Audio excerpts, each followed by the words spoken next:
because at the end of the day, this person's about to be hurting first. If even Redneck Raw even decides to call me like they are supposed to, I had been told that I was going to get contacted. And I contacted Billy Hubbard, and he never did. He's never opened my messages. He's never called me. Still to this day, and it's been almost 2 weeks. And I'm like, why did you tell me to contact you or call you when you wasn't even going to answer? Like, do you see how that looks? So it is Andy, what it is. Hewitt Pruitt, and by the way, we'll do a little overtime here. Hewitt Pruitt wants to know, so get on the line at 865-200-5402. Hewitt Pruitt over on the YouTube chat is wondering, are you a southpaw? Can you divulge that? Do you come from the left side, the right side? What is your dominant hand on Saturday night? So that is one of the things that I love about southpaw. You know, that's where footwork comes to play. You got to be able to switch your feet. You got to be able to change direction. You got to be able to do whatever you feel like you want to. If you want to do Philly, or if you say you want to go on defense and, and slip and roll and be comfortable making a miss and piss them off basically and make them wear their stuff out. But that's where southpaw, I love southpaw. I know a lot of people like orthodox. I like orthodox, but southpaw is by far something that is very good to use if you need to. Like Saturday, I may have to switch. I may have to do something way off the grid plan, or whatever. You don't know. Like you may have to pivot out, say, if they try to grab you. So you may have to pivot. Hey, Andy, stay right there. Andy, stay right there. More of this scintillating conversation on our overtime. I want to say a special shout out to the great William Pattison, who's up next. Shout out to Dubsy.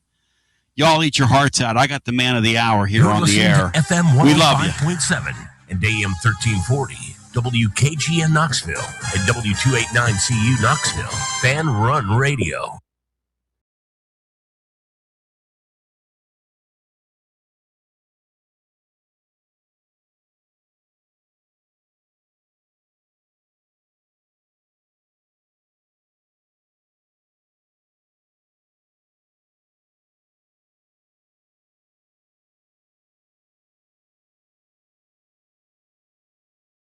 And here we go. Live from the White Claw Hard Seltzer Studios, it's the Playbook on Fan Run Radio with Garrett Armbrust, Caleb DeBusk, and, oh my gosh, Josh Lovett. About said Connor Whitney. I was already thinking of our trivia today. We technically will have everyone. I should have just included Connor Whitney, but Connor Whitney will join us later. Josh Lovett also in the house as well. But it's a fine Thursday from Knoxville, Tennessee, nonetheless, and we appreciate you listening along with us. Plenty to cover over the next 2 hours, including breaking down last night's NBA draft, the second round, 2 more volunteers off the board for a total of 3, tying a record under Rick Barnes for 3 selections in a draft class, and also the all-time record, too, in terms of the modern era of 3 selections in the 2 rounds. So great stuff. We'll talk about Jacoby Gillespie heading to San Antonio, and Felix Akpara was drafted by the Orlando Magic, but he's actually going to be headed to the Washington Wizards. So we'll discuss those fits and really what that means for Rick Barnes, the fact that he was able to get 3 guys all from different backgrounds into the NBA. And then a little bit later on, we'll talk this current Tennessee basketball team. Rick Barnes met with the media earlier today following practice, gave a couple of tidbits about the team. I was at practice today, bright and early at 7 a.m., and it was worth it. I don't know how much I can fully disclose, but I'll give a couple of thoughts on that and what we saw today. And also good to hear from Miles Rubin and Braden Liu. They talked to us after practice as well, so some good tidbits on this current Tennessee basketball team as they're going to take a quick little break in the summer, about a 2-week break for everyone to kind of unwind a little bit. I think Rick Barnes wants to head to the beach, He's been going and going and going. And even talking to a couple of guys today, they were at all these draft parties recently. So Barnes, was in Barclays Center on Tuesday night, and then he was with Jacoby last night, and they've been all over the map. So time for them to take a break, but we'll talk about those new developments on the roster. And then in hour two, we'll talk about where ESPN's SP Plus rankings have Tennessee this upcoming season on the gridiron. Kind of about what a lot of them people anticipate, but as always, it creates great discussion. So we'll discuss that. And also, we'll have our college football Thursday trivia returning. And that's why Connor Whitney will be joining us. He's got to defend his second place title from last week, but he's going up against the king and the three-time champ, Josh Lovett, who's sitting there calm and composed, again, doing double duty today. But he'll get a crack with Caleb joining back in the mix. So looking forward to that. And Garrett, even though he's not playing today, he may help out on a couple of these questions. So looking forward to that. And we'll wrap it up with our final thoughts as this morning, LaMelo Ball was dealt to the Minnesota Timberwolves, a trade that I think is going to be potentially very costly for one team involved. I'll tell you which one I believe that is. And other than that, we've got a lot to cover on a Thursday. So happy you're here. If you're on the YouTube live stream, make sure to like and subscribe so you never miss any Fan Run content. And before we get into the rest of the show, let's welcome in the rest of the crew, beginning with Garrett. Garrett, how are you on this Thursday?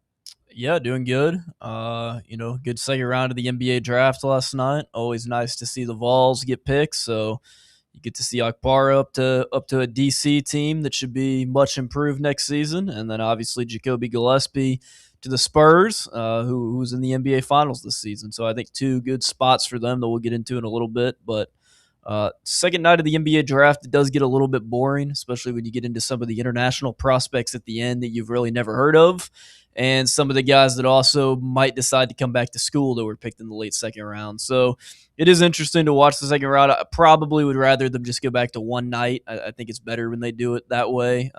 It's nice, I guess, to have it spaced out, but I don't know that it really needs to be a two-night event, to be completely honest with you. But it gave me something to watch, which I usually wouldn't be able to watch on a Wednesday night during the summer. And then we got the USA soccer game tonight, which for all intents and purposes doesn't really matter. They're already through the group stage, but you want to win any game that your country is playing in. So we want to beat the Turkish soccer team tonight. That is the goal.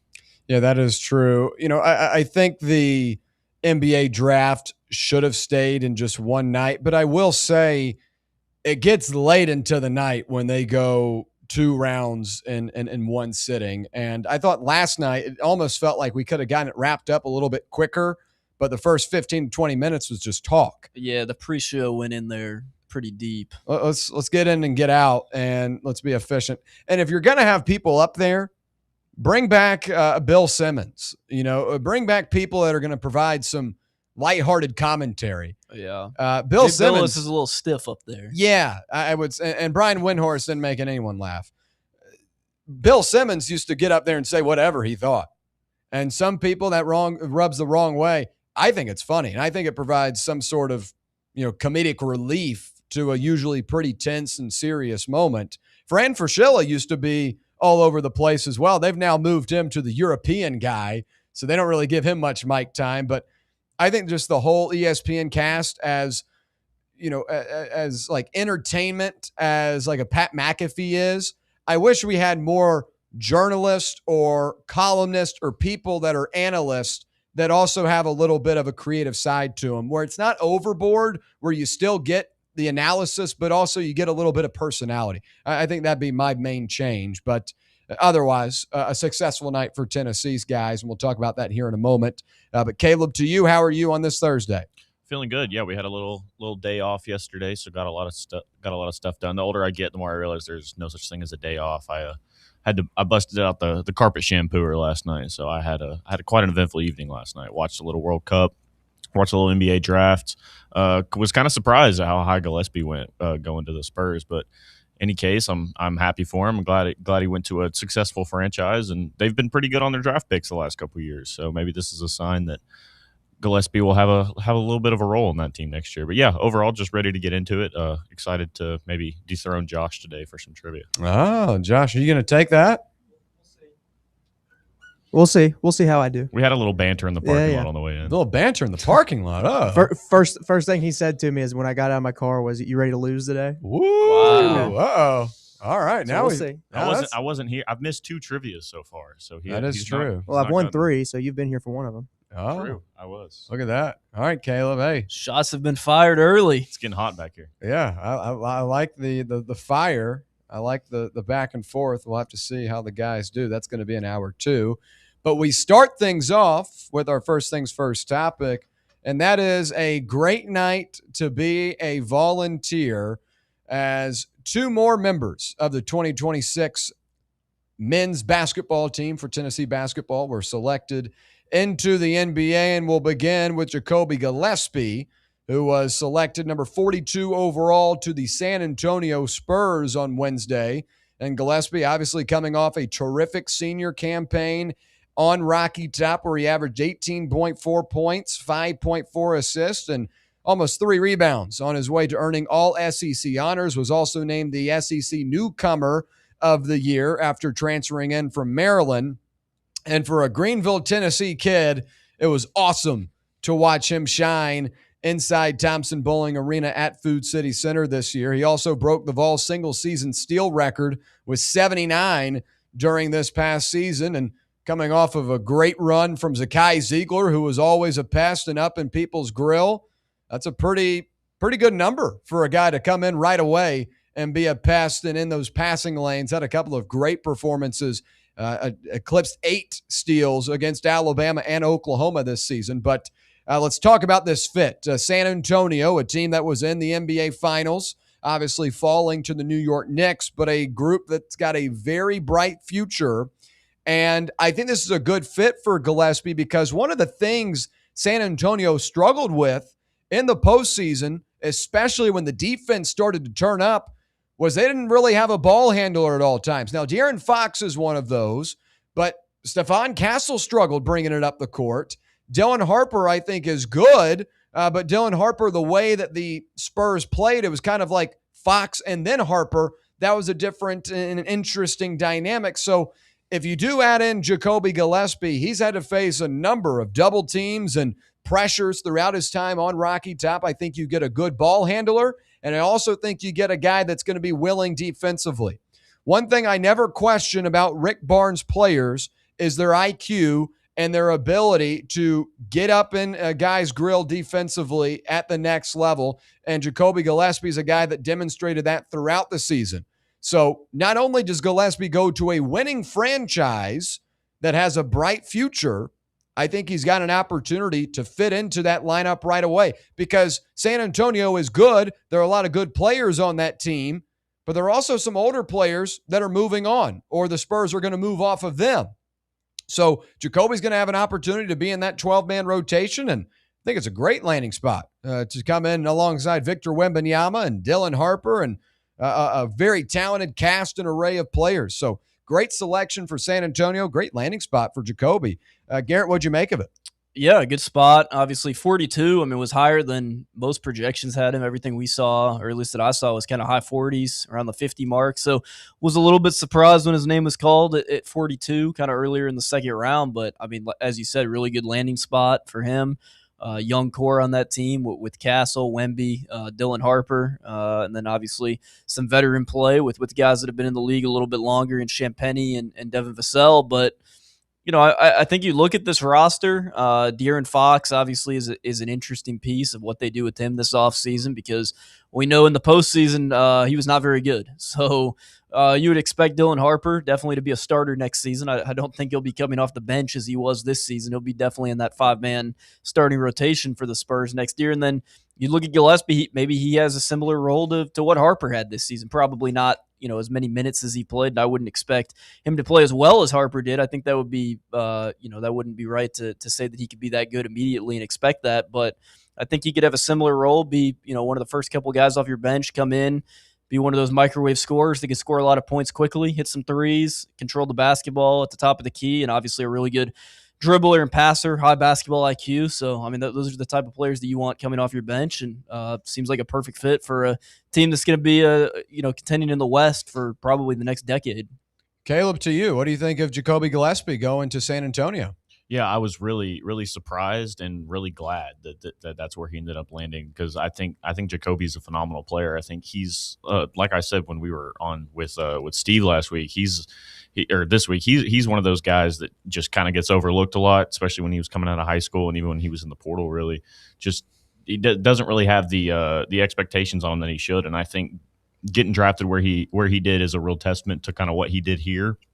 And I think the type of player he is he's going to want to go in there and he's going to want to challenge starters day one. And I think when you see the performance De'Aaron Fox had, I know De'Aaron Fox plays the one and the two occasionally. I think Jacoby's a really good fit to go in there and kind of challenge De'Aaron Fox with all the noise around him. And like y'all said, I think he's going to have a really similar role to Dylan Harper. I think it's wrong to expect him to do exactly what Dylan Harper did, because Dylan Harper was phenomenal for a rookie. But I think this is a really good spot for Jacoby. He's got unlimited range, basically really good ball handling. I think he can play that one. I mean, he played the one for us, even though his typical spot's the two. I think it's a great spot for him, and I think he's gonna make some noise in the locker room when he gets there. Josh, what about you? Jacoby Gillespie going to San Antonio, a winning franchise, one in which that has a bright future. Needs a couple of things ironed out, but maybe Gillespie can fill in that role. Yeah, I like it for the same reason you said. It's historically a winning franchise, historically just a really solid franchise. They're run really well. They do things the right way, so I was a fan of it in that regard. I like the fit with who they've got on the team. I think they might move on from De'Aaron Fox, so that would open a spot for Gillespie to slide in towards the back end of that rotation, assuming they do so. And even if he stays, I mean, he's got a shot to at least make the team and be on the end of that bench. But assuming they do move on from De'Aaron Fox, I think if they do that, that'll let Dylan Harper and Stephon Castle be the starters, and then you could see Jacoby, be that backup one or two. So I think it's an encouraging spot for him. We'll see how he develops over the course of the coming year in the summer league and all that good stuff. But I like the fit. What position is Keldon Johnson coming up? Because I know he was the sixth man of the year. He's kind of there. I want to say he was there too. Okay. Well, no, because Dylan Harper came off the bench last year. Keldon Johnson was the sixth man of the year this past year. That's what I'm saying, but what position did he play when he? Shooting guard. Okay. So Dylan Harper was their backup one, you would say? Yes. When they were in the playoffs, I mean, it was almost, kind of a 1 and 2 type of deal where Fox and Harper would both be on the court together. But yeah, I mean, I think in terms of the depth chart currently, Gillespie's third on the point guards list. Yeah, and then like I said, assuming I think they'll move on from De'Aaron Fox, that would then open the door for him to come in. Okay. Johnson's listed as a 3, but he primarily played the 2 for him. Okay. Yeah, and again, those are kind of those multi-use wings. I don't even call them 2s and 3s sometimes. Like when Juke Harris transferred, I referred to him as a wing. Yeah. Because I think he could play the 1, the 2, or the 3 for Tennessee, right? So I just call them wings, but obviously they have specific titles to them. But a guy that's got a pretty specific role and title is Felix Okpara, who was selected number 46 overall to the Orlando Magic. However, that pick has now been traded to the Washington Wizards. But the Magic traded those rights and got a couple of picks back. But for Washington, it's an interesting pickup.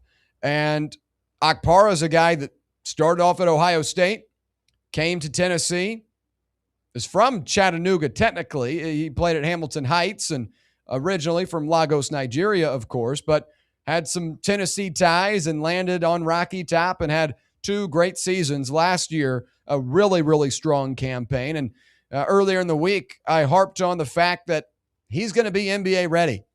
He's a big that's got twitchy length, a guy that's a really good shot blocker, and he's got grounded feet. The NBA is looking for 6'11 players like that. And that is a Felix Okpara. And I think even despite the trade, Washington is still an intriguing spot for him. Washington's a young team outside of Trae Young and Anthony Davis, 2 guys they acquired last year.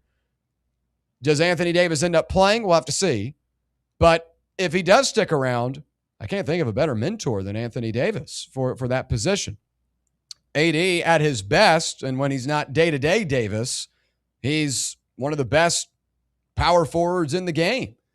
And for Okpara to learn alongside a guy like that, a veteran who has been at the top of his game on the biggest stage like the NBA Finals, and also he's had to be on some bad teams. He was on a bad team in New Orleans, and he had to go through the kinks of that. So I think that's a good mentor to have. And I think Washington is a team that is trying to get out of that lump of tough basketball.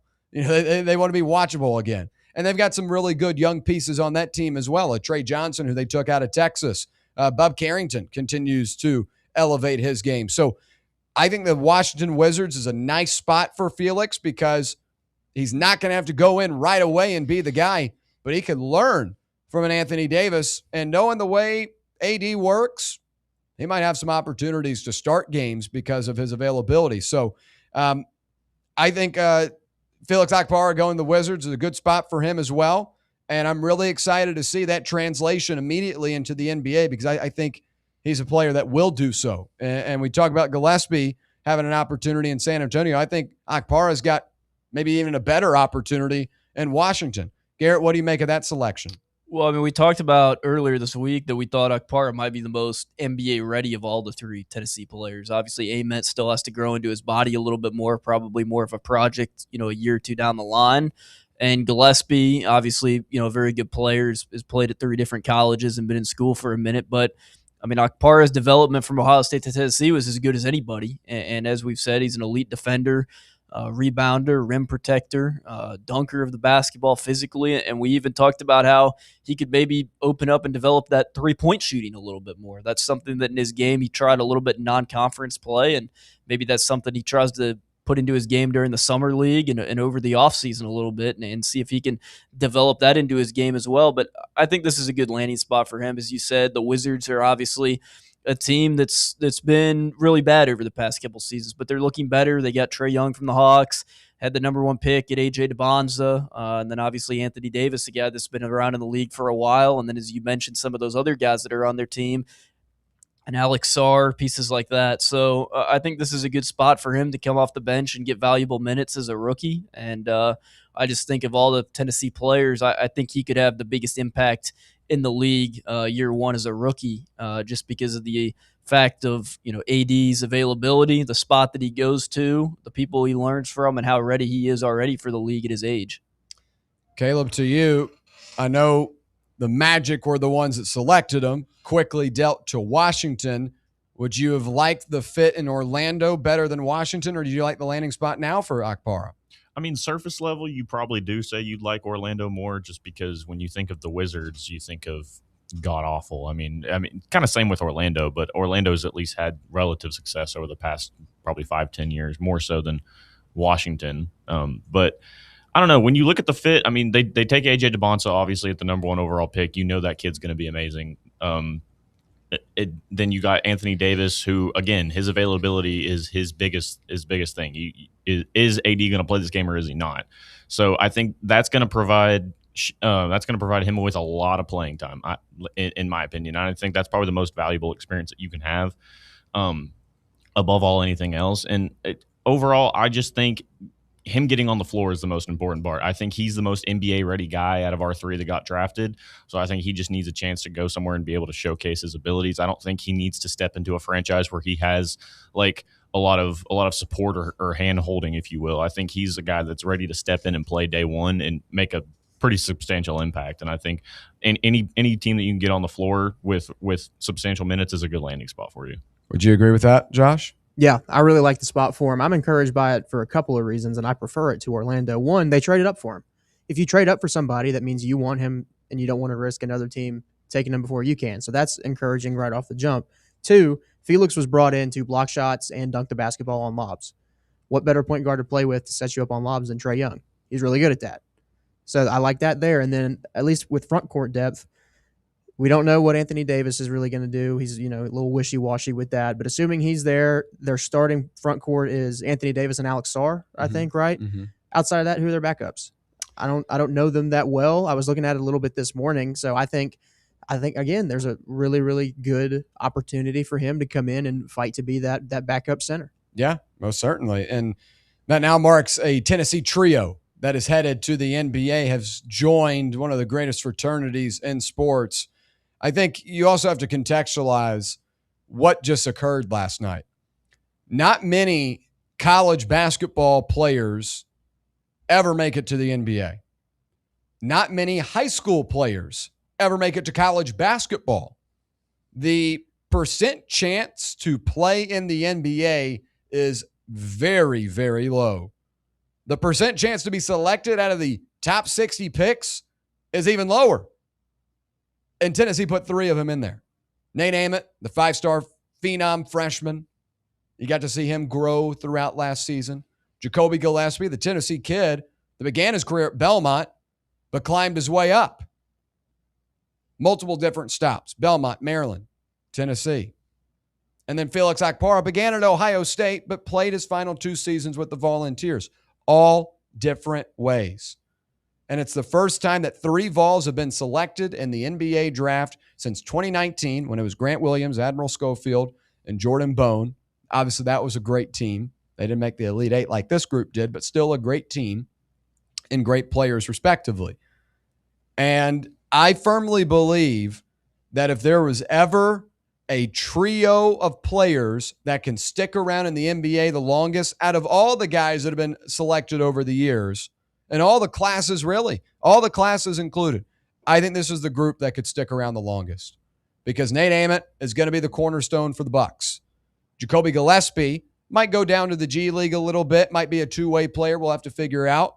But he's going to have his opportunities to stick around in San Antonio, and he's got a good IQ, and he's had to play different styles throughout his career. At Belmont, he was the guy. At Maryland, he was more the facilitator and a part of that Crab 5 team. And then at Tennessee, based on the roster that the Volunteers had, he had to be the source of offense. He's had to play multiple different roles. I think he can do that in San Antonio. And Felix Akpara, once again, a lengthy, twitchy big that's really good at rim protecting and a good finisher, good lob threat. The NBA needs guys like that, and especially at his size, the fact that he is grounded in his feet, I think is going to be very big for his future in the league and pair well. So out of this group, out of this trio, I think this draft class has the best opportunity to be in the league the longest as a unit. And I know time will tell, but I mean, going back to past groups, Garrett, do you feel like this is a unit of Ament and Gillespie and Akpara that can stick in the league the longest compared to prior classes? I mean, I would say so. I think a lot of this class too is you have 2 guys that have the size. Obviously, you have Akpara that's almost 7 feet, and then you have an Ament who's 6'11" that can play pretty much any position on the court. And you look at some of these previous teams that you've had. I mean, you can go back to the obvious one of Zakai Ziegler, obviously an extremely talented collegiate basketball player, but unfortunately just doesn't really have the height to be able to stick in the NBA. Jordan Gainey, kind of a guy that was your 6th man, also on kind of the shorter end and playing overseas, things of that nature. So I think these guys have the physicality to be able to stick in the NBA. Obviously Gillespie on the shorter end, but is able to, be a point guard and make a name for himself in the league at a good spot, I think, even if it is a 2-way contract to start. But no, I think this is where you feel the most confident because, I mean, like we said, you look, of the past, my time at Tennessee, at least in the past 4 years, it hasn't gone great. I mean, Meshack was a good selection, kind of splits, NBA and G League time. Dalton Connect is unfortunately not been a good fit for the Lakers. Zakai obviously didn't really get an NBA opportunity. Gainey didn't really get an NBA opportunity. So you feel like these 3 guys are going to get the best opportunity of anyone that you've seen in the last 3 to 4 years. What about you guys? Do you feel like this is a group that can stick in the league the longest compared to the other classes you have put out, Caleb? I mean, hindsight's 2020 with the 2019 class of Grant, Admiral, and Bone. I mean, those guys were just insane. But obviously now a couple of I think Admiral's playing it overseas right now, and then I think Bone is still plays for the Magic, if I'm not wrong. I think Bone is still in the G League technically. Okay. So I thought he was done. I thought he hung it up.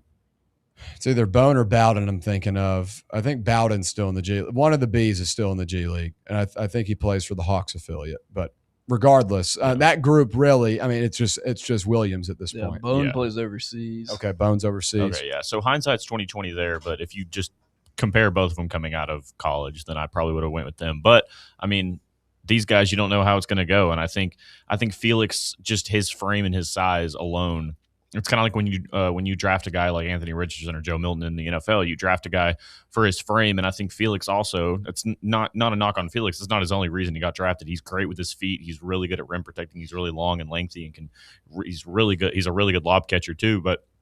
And I just think he has the frame to step in and be one of those better guys.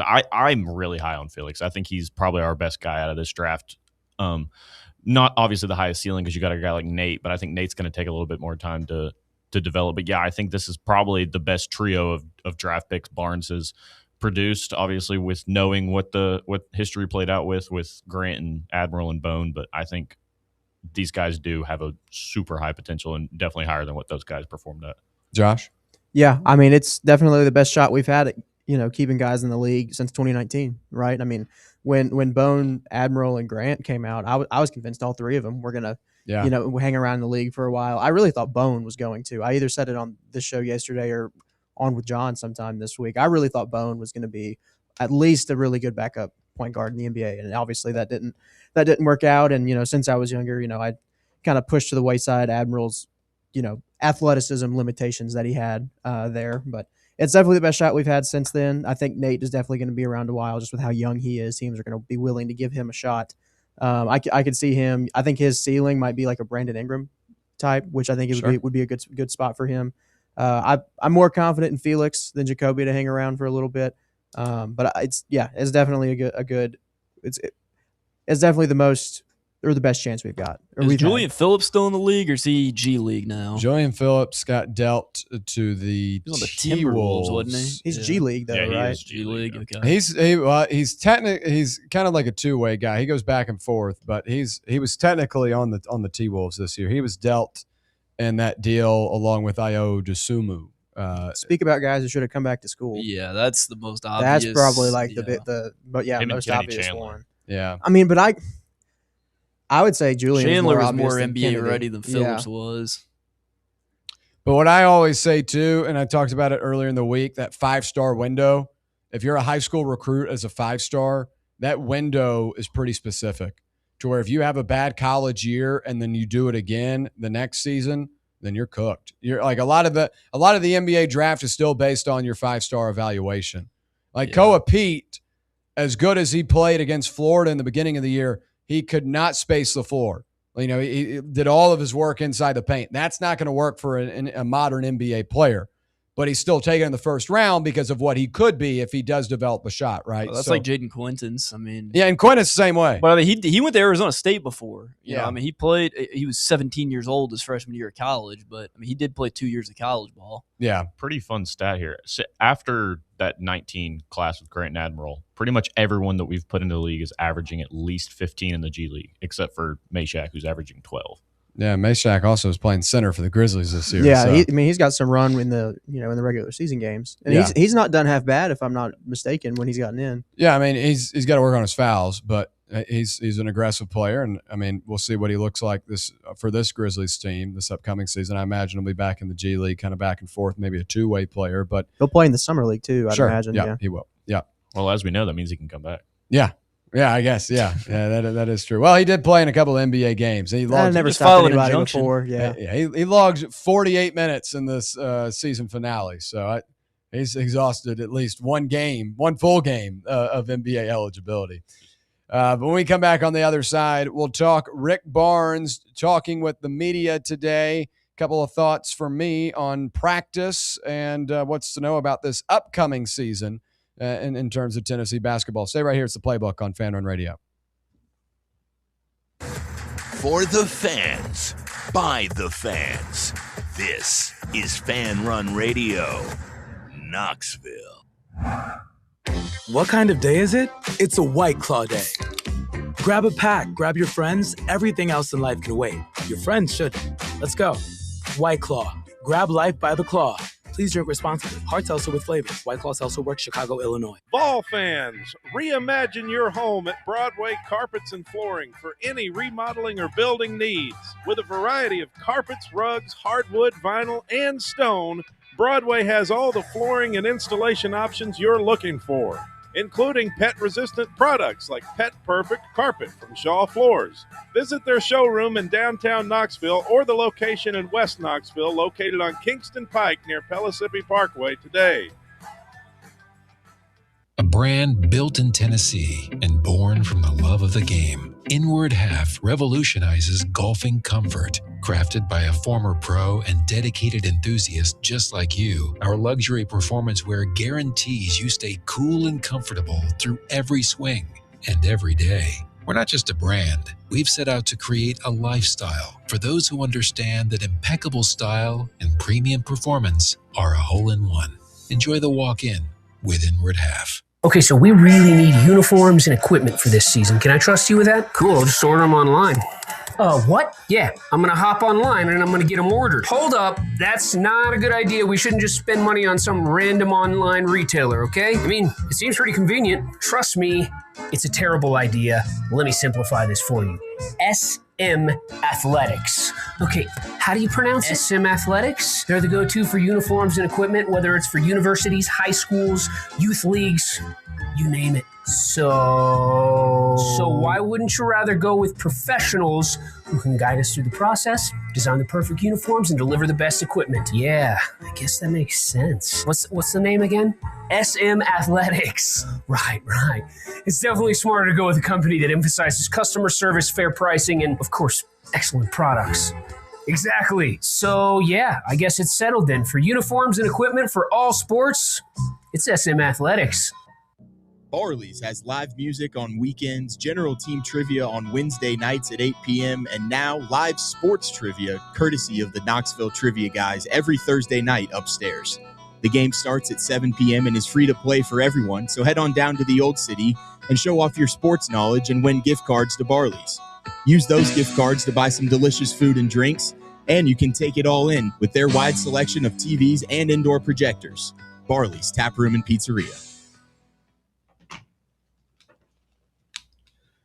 All right, back here on the Playbook. We appreciate you hanging out with us on this fine Thursday from K-Town, whether you're listening on the free Fan Run Radio app, 105.7 FM or 1340 AM here in K-Town on the local dial, or on the X/YouTube live stream. Have your listener watching. We do appreciate your time. GBO Kyle Beach in the chat saying, to me, the most interesting thing Rick said was that we still have a scholarship spot left. Everyone had been saying we were out, but evidently we have one spot left. And honestly, that was surprising to me as well. We'll talk about that here in a moment. But earlier today at the crisp time of 7 o'clock, I arrived at Thompson Bowling Arena at Food City Center for Tennessee's final summer practice before a brief break, and they'll get back into things here in a couple of weeks. But very cool to watch this unit practice together. A lot of 5-on-5 work, and you get to see what this group looks like. And with 11 new players, there's a lot of new faces. There are a lot of new numbers, and that's part of it. And this transfer portal class you knew was going to be highly anticipated, and I thought for the most part the guys did their part. And there were a couple of freshmen that really stood out as well. Manny Green and Ralph Scott, both those guys are pretty filled out in terms of their body types, and I think will be players that can expect minutes this year. I was really impressed with both those guys. Terrence Hill Jr., Drew Karras obviously are going to be pretty good as well. But just seeing these guys work together, I thought was so interesting. And also just watching Rick Barnes, his philosophy in coaching. Sometimes he's unintentionally hilarious. Just, a comment here or there. And he's obviously coaching these guys. They want to learn. But, whether it's telling a guy to start running or run up the stairs, you got to love that type of stuff. So it was really cool watching that today. But we met with Rick Barnes following practice, and he made a couple of interesting comments, one of which GBO Kyle Beach just referred to, and that's talking about one roster spot still being available. Saying, quote, "We have a spot available, and if we find the right guy, we can do that." And that's opened up Pandora's box online for what people are starting to think. Now, I know what happened on Monday, was it Monday or Tuesday for Mr. Dusty May? Monday. I know that happened. And I know a lot of people are thinking, oh, I know a former Tennessee player that's on that roster. There are some murmurs coming out of Ann Arbor that JP Estrella could re-enter the portal. And while I think it is very highly unlikely that he returns to Knoxville, I was told that the exact quote was, there's not a 0% chance. Again, very, very unlikely, but I wouldn't say it's completely zero. I'd put a 1% chance he returns. So if you want to do that, that's all you. But what I really think you're looking at here is adding a foreign player. And we've seen this over the last couple of off seasons from Rick Barnes and company. Last year, you added a Clarence Masamba around this time of year. Ethan Berg did not join your team until, I believe, the first week of September. So I think you're going to go the European route, or a guy that is a late JUCO addition, something like that. I would anticipate it's a big, and I know JP Estrella aligns with that. But again, a 1% chance at this point in time for Estrella. First off, he's got to leave Michigan, and he's got a nice contract there. The Michigan people are saying that he's one of the guys they're looking at. Mustafa Thiem, the Cincinnati transfer, on that list as well, as they had a close relationship with Dusty May. But I wouldn't get your hopes up about it. I said Monday there's a 0% chance. I'd say now I've upgraded it to a 1% chance. Again, do with that as you will. But watching the guys today, think this is going to be a good team. Really do. And there's some things that need to be worked on. Guys need to improve, but that's part of it. It's the summer. I think adding another big would be of use, though. And I think even if you just looked at the roster or continue to track it through the transfer portal, you would think that as well. Not really basing that off of what we watched today. But I think that would be the guy that would be added, though, a possible European big. And again, we've seen that before. What do you make of the comment, Garrett, that they've got one spot available, and if it's the right guy, they'll do it? Is that you, or are you taking that as, JP Estrella, or is it more, probably a European kid? I mean, I just don't see how you'd have the budget to be able to get him back, even if he wanted to come back. I mean, you've already exceeded the whatever the number is, somewhere around $20 million, and you really used that last money to make sure that Juke Harris came here. So I just don't see where that extra $2-3 million that comes from Estrella, and there's no chance that you're getting Thiem, because that's probably $4 to $5 million. So I don't think there's. I would say there's 0 chance that you get Thiem, and I'd say there's about a 0% chance that you get Estrella. And even if Estrella did say, "Hey, I'll come back for $1 million" or whatever that number is, I don't know that I would really even want him. Like, he left your team. He decided to leave. The fan base has pretty much said, goodbye to him. Like, I just don't know if that's a good idea to bring a player back that's entered the portal, is enrolled at another university. That just doesn't seem like a good idea. I would go find some 7-footer that plays in Europe or somewhere overseas that's maybe more of a raw talent that you can develop over the season and hope that he's able to play some valuable minutes in March, because we've said that, scoring's not going to be an issue on this team. Guard play is fine.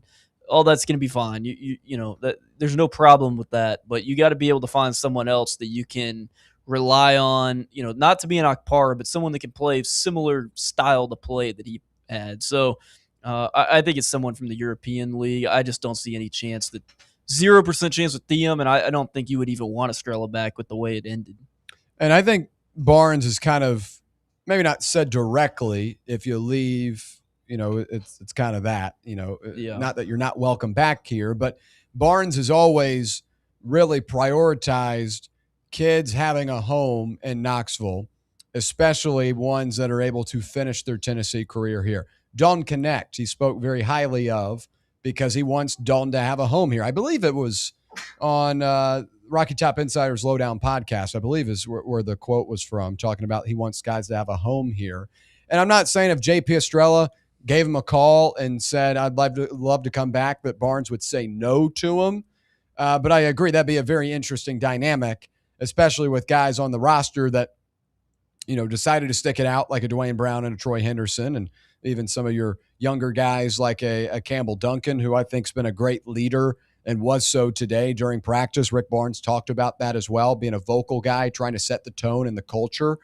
Allowing a guy to come back, that's kind of opening up windows for things to slip through the cracks a little bit. So I don't even know if the politics of bringing him back would work out. I think it's just weird for your fan base too. Like, not that he cares what the fan base thinks. Like, you're putting the best product on the court you can, but like, I mean, everyone that has Twitter sees the things that fans already said about him when he left. Yeah. Like, you're gonna say all that and then come back and then love him? I mean, I don't know. That just doesn't really seem like it's a good dynamic to have. And again, the big reason why he left wasn't necessarily NIL related.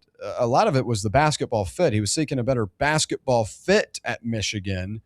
And so it might not even benefit him to come back. Yeah. And I think one thing you have to think of too, if you're Rick Barnes, if you're the staff, you kind of put your hands up. You say, well, what do you want me to do? You struggled to stay out of foul trouble in multiple instances. Yeah. You also were banged up, and that's not something they're going to throw against him, but the foul trouble is something they can critique and be like, man, I don't know how you want your role to be bigger when you can't stay on the court. And especially in big games, that was the case. And I'm sure he could go find another. If he really wanted to enter the portal because of May, it's not like he's going to be fed to the wolves and he's going to go play at some tiny school. He could go find a top 20 school to play at in the country. Like, he would be a very anybody's looking for that 6'11", 7 foot big. Like, everybody wants someone like that. So he'd be able to go find somewhere, if it's not Tennessee, that would still be a pretty good fit for him. It's not like he's going to be heading to, Tennessee Tech if he enters the portal. Yeah. The understanding is a lot of Michigan players are being poached. Thiem and Estrella will be two to watch for if they do end up entering. Again, as I mentioned on Monday, that timeline is interesting because they named an interim head coach. That means no one can enter the portal until 31 days after May decided to leave because they did not make a new hire. So we got we got 31 days into it. Again, I'm not saying that it's going to be Estrella. I just know a lot of people are going to think that and throw that out there. I think there's a 1% chance it is. Again, I think the more likely route that Barnes is discussing, if they go that route, would be the European side of things. And you've seen that in the past couple of off seasons with Clarence Musamba and Ethan Berg, two examples from last year who joined after the month of June. So, guys, what do you make of the quote from Barnes? Caleb, beginning with you. My first thought is that Barnes is a smart guy and he knows what he's doing, and he's probably just kind of poking a little bit at the fan base, kind of just maybe trying to rile people up a little bit. I don't know. I don't. Again, I'm with y'all. I don't really think there's any point in JP coming back because we're not going to pay him the amount of money that Michigan's paying him or that he would want to get from us. And even though there is technically a spot on the roster, I don't think he fits anywhere on this team. I think we're pretty even at the 5. I think the guys that we have are a better option, in my opinion, than JP. I don't think JP is this world beater at the center position. I think he was good. He had foul trouble. He had a good shot. He had that little jump hook that was pretty consistent. But other than that, kind of a little rough around the edges on the defensive side, and then kind of couldn't stay out of foul trouble as well. So I think. I don't really personally think he'd be a great fit here. I don't think he would get as much playing time as some of these other guys that we're bringing in. But, I can see why people want him back. He was kind of a fan favorite guy. People really liked him. But, I feel like when you hit the portal for a team that beat you by 30 in the Elite Eight, you're kind of not welcome back here anymore. That's just kind of my opinion on it. Josh, what do you think of that? Yeah, my thing with it when I first saw it was, okay, so he's got a spot. He's going to use it. He's not going to let that spot just go to the wayside. I know everybody's thinking about JP. Like Caleb said, I don't know how much he fits on the roster that's been built. Now, I think what this roster needs is just a paint beast, somebody who can inhale rebounds, block shots, and catch lobs. Scoring's not going to be an issue, like Garrett said. This team's going to be able to score. We just need somebody who can provide some beef down low, some toughness, and some rebounding. Somebody who can bang with a Ruben Chinyelu from Florida. I think that's what this team might be missing. If we were to get Mustafa Thiem, oh my goodness! I would probably throw some money on us, making a Final Four. I'd put more. That would complete probably the best basketball team Tennessee's ever had. Yeah. But somebody like that. I don't think it will be Mustafa Thiem. I don't know if you have any, intel on Thiem, if he's talked or anything like that, but I wouldn't expect it to be. But somebody who has a play style like that, who's just big, strong, and just a monster. Thiem was a guy that Tennessee reached out to in the portal, was never considered a prime target for Tennessee. Like, obviously, if Thiem had interest in it, Tennessee would have been a little bit more in pursuit than they were. But Tennessee reached out to him. How do we have the money? Well, he's also a $3 to $4 million player. Yeah, our roster would be well over. It would be near that 20 and a half, like near that mid 20 million range. It'd be a damn near a $25 million roster. You brought Thiem in, we can, which is just not realistic. No, it's not. And I said it yesterday. Tennessee had an infinite amount of money in the transfer portal, and I know you might be saying, "Well, William, if they wanted Thiem, that would be infinite, right?" Well, look, Tennessee's got the most expensive roster in the country, so that, in my opinion, is pretty infinite. If you're able to beat everyone else out, and you added 11 new guys, and again, watch them today. It's going to be a good team. It's going to be a good team. Tyler Lundblade wasn't playing today. He was off to the side. Rick Barnes talked about it. It's a back injury, not going to be anything serious. These are there shooting on the goal. Ooh, man, that guy shoots the jeans off it. And I think this is going to be a really, really talented offense, a really talented team. I think there are some concerns down low. I think you knew that coming out of the portal. If you're able to add a new guy, a 7-footer, a paint beast like you're talking about, and GBO Kyle Beach mentions it on the chat. I would totally agree. Felix Akpara could come back for another year. Oh yeah, holy hell! Sweet. You're booking hotels and flights to Detroit right now, but I wouldn't. And you guys say Estrella. I think if Estrella came back, he would be a starter. He'd play. I mean, he'd be a really good player for this team. But in terms of fit, he's not necessarily a guy that is going to be a rim protector, going to be an anchor defensively. Yeah, he wouldn't fit that potential need. And then it would just almost be adding another offensive guy, which you like, but at the same time, you need more of a bruiser, a guy that can, knock around a couple of shots and get some rebounds. So we're up against the break. We'll continue this conversation on the other side. Stay right here. It's the Playbook on Fan Run Radio. Catch up with all things Fan Run by subscribing to our podcast feed. Like, rate, and download the show from the Fan Run app or wherever you get your podcasts. Hi, I'm Dr. Jacob Wilco at Knoxville Smiles. Have you ever wanted to improve the look of your smile? We know firsthand what the power of a great smile means to a person's confidence and health. Our team of doctors can provide you with an array of options for helping you achieve your cosmetic goals. From simply moving teeth into a better position, to reversible cosmetic bonding, to full mouth implant-supported dentures. It is our goal to help patients feel good about their appearance while achieving optimal health. Want to learn more? Call us at 865-539-1776 to schedule an evaluation or visit us online at knoxvillesmiles.com. Are you ready for the start of a new season? Maybe looking for your team to go on a tournament run? Get game day ready with Crumble. Head on over to your nearest location and pick up 12 pre-selected cookies plus exclusive toppers. When you're looking for dessert options, there's no question about who you should call on. Our listeners already know. Last year, the Dubai chocolate was a home run, along with the brownie batter. Oreo crumb was another crowd favorite. What new flavor will set the standard this season? If you're in the Knoxville area, there are 3 locations ready to serve you: Clinton Highway, Parkside Drive, and Maryville. Download the Crumble app to build your best lineup and vote on the best combos. You can even put your bid in to request a new flavor. Order in the app and slide on over to your nearest location. Tell them Fan Run sent you, and as always, it's for the fans, by the fans. Don't miss the cookies. Welcome to Axle Logistics, where excellence isn't just a goal, it's an energy. As a leading third-party logistics company, Axle is powered by an award-winning culture built on a work hard, play hard mentality. Here, the drive for success is contagious and hard work never goes unnoticed. Whether you're just starting out or looking to level up, Axle Logistics is the place to launch your career. Join us and take your ambition to the stars. To learn more, visit axlelogistics.com. All right, back here on the Playbook. We appreciate you hanging out with us. Great stuff so far on a Thursday. Keep in mind when we come back for hour 2, we'll talk Bill Connelly, or what is it? Not Bill Connelly. It's Connolly. Connolly. What do y'all call him? Connolly? Connolly, yeah, Bill Connolly. I was trying to do it off the top of my head, but That guy's got to have the most miserable job putting all those statistics together. I don't know if you've seen him during the regular season. He ranks every team in the country: FBS, FCS, D3. I'd always look where we were on there. I bet he's definitely got a model though. Yeah, Oh, he's yeah. got a model. Yeah. It's probably if I have a model, he has a model. he's probably coded a system where he can.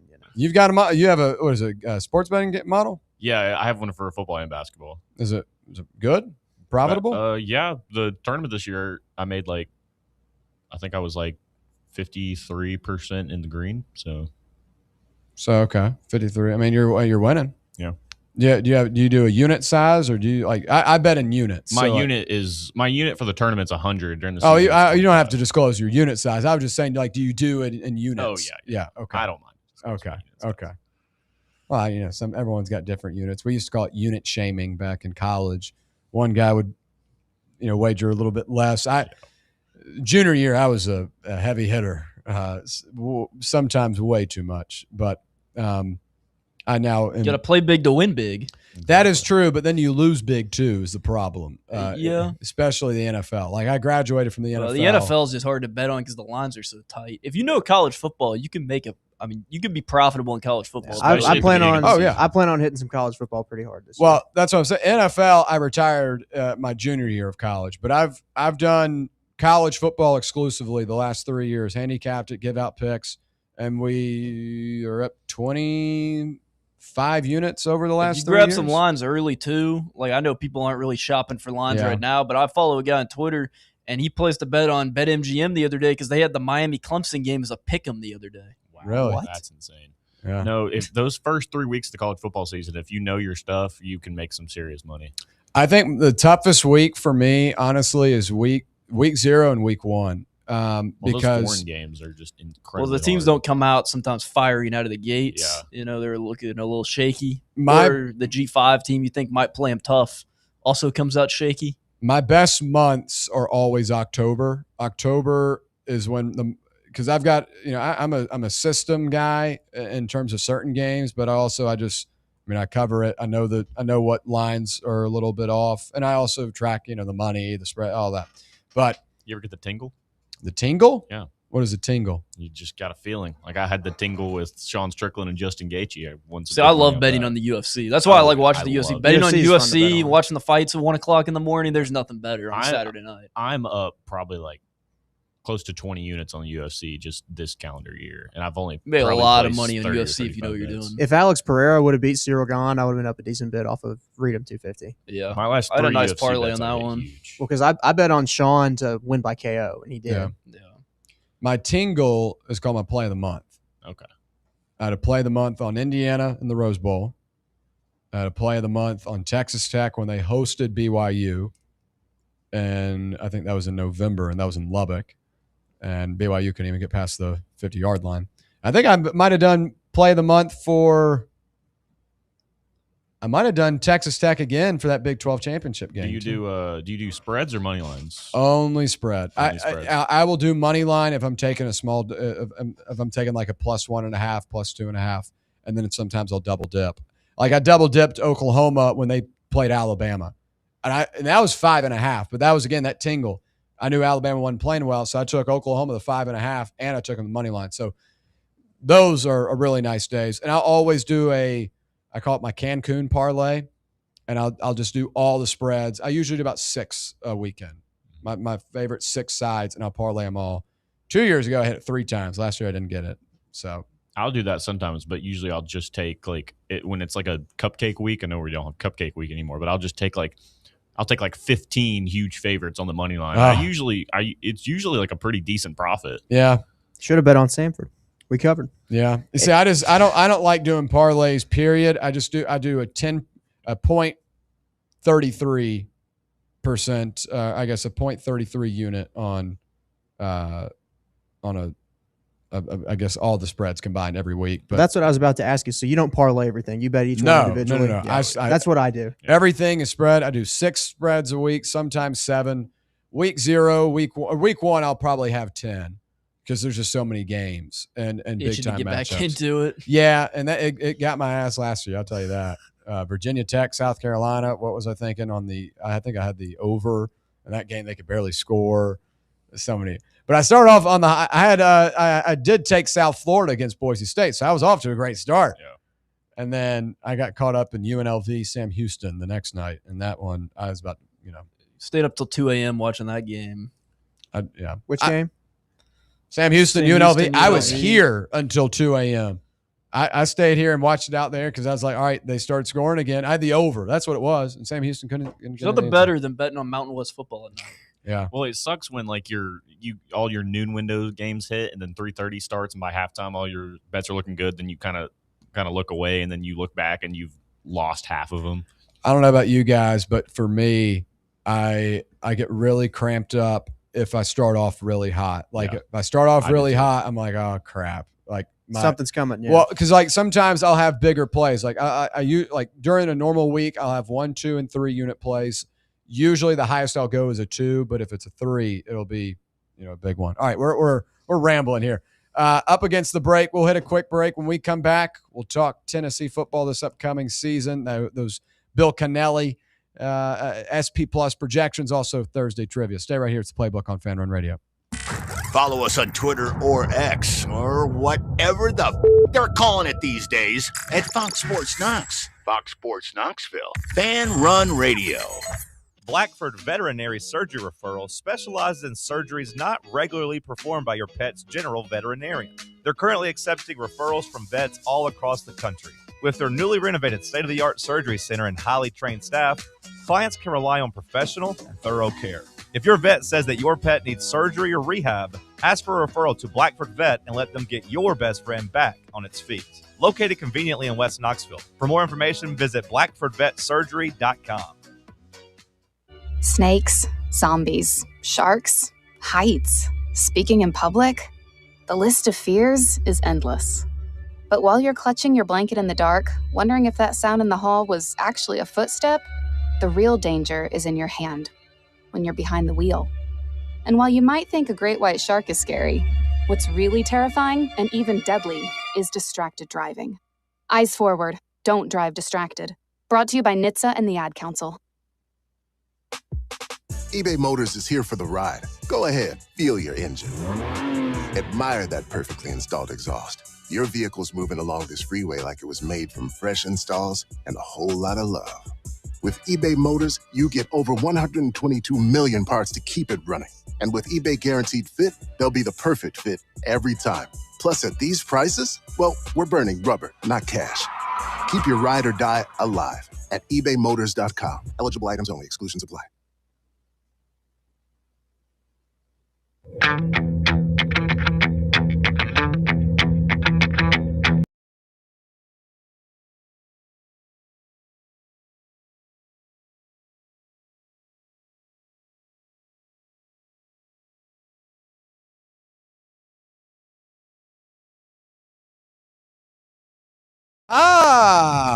Here we go. Hour number 2 on a Thursday, live from the White Claw Hard Seltzer Studios. It's the Playbook on Fan Run Radio. Garrett Armbrust, Connor Whitney is now joining us. He'll be here for Thursday trivia. So I mentioned him in the first hour. He is now here, but Caleb DeBusk and Josh Lovett are here as well. We got a full crew, all 5 today. We're just missing out on Brett, but I don't know if we'd have room for a total of 6. We already did that once. Where is Brett at these days? Brett's on vacay. Ooh. And man, I'll tell you what, I got home from work yesterday and I told John in the morning, I was like, man, I need a vacation. I've got to figure it out. I haven't taken one since I was in college. Ready for mine next week. Whew, man. So I started looking on Airbnb yesterday. I've been trying to figure out. Problem is, man, you never know what could pop up, and I've got like 2 or 3 things that could pop up that I don't want to put something down and not be able to go. So that's my predicament. But I was looking at Hilton Head, just doing a. Hilton Head's a great spot. Well, I know I love Hilton Head. I was looking at doing a Monday to Friday and making the most of it. So Monday to Friday, I still get my weekend, and I still, so my travel day could be Sunday, Monday. We were at Harbor Island from Saturday to Saturday, and then we drove down to Hilton Head a few times. Good deal. Yeah. It's played some golf down there too. It's not the cheapest place to play golf, but yeah. See, I'm right there with you. I need one bad, dude. Because of football for the past 4 years, I've not been able to take one because we were active all of June. We only got 2 weeks in July, and that's 4th of July. I like being here for the 4th of July personally, just being around my buddies. And then once we get back in July, we're full steam ahead. So yeah. Well, let's get into it. Hour 2 will begin with Tennessee football gearing up for year 6 under Josh Heupel. We've discussed it a good bit. Varying expectations, we'll put it that way. But while the Vols are looking to get back in the college football playoff, a new quarterback and defensive coordinator have left experts questioning how good UT will be in 2026. Ahead of fall camp, ESPN's Bill Kennelly sought to answer that question for each SEC team with his SEC Plus analytics-based model.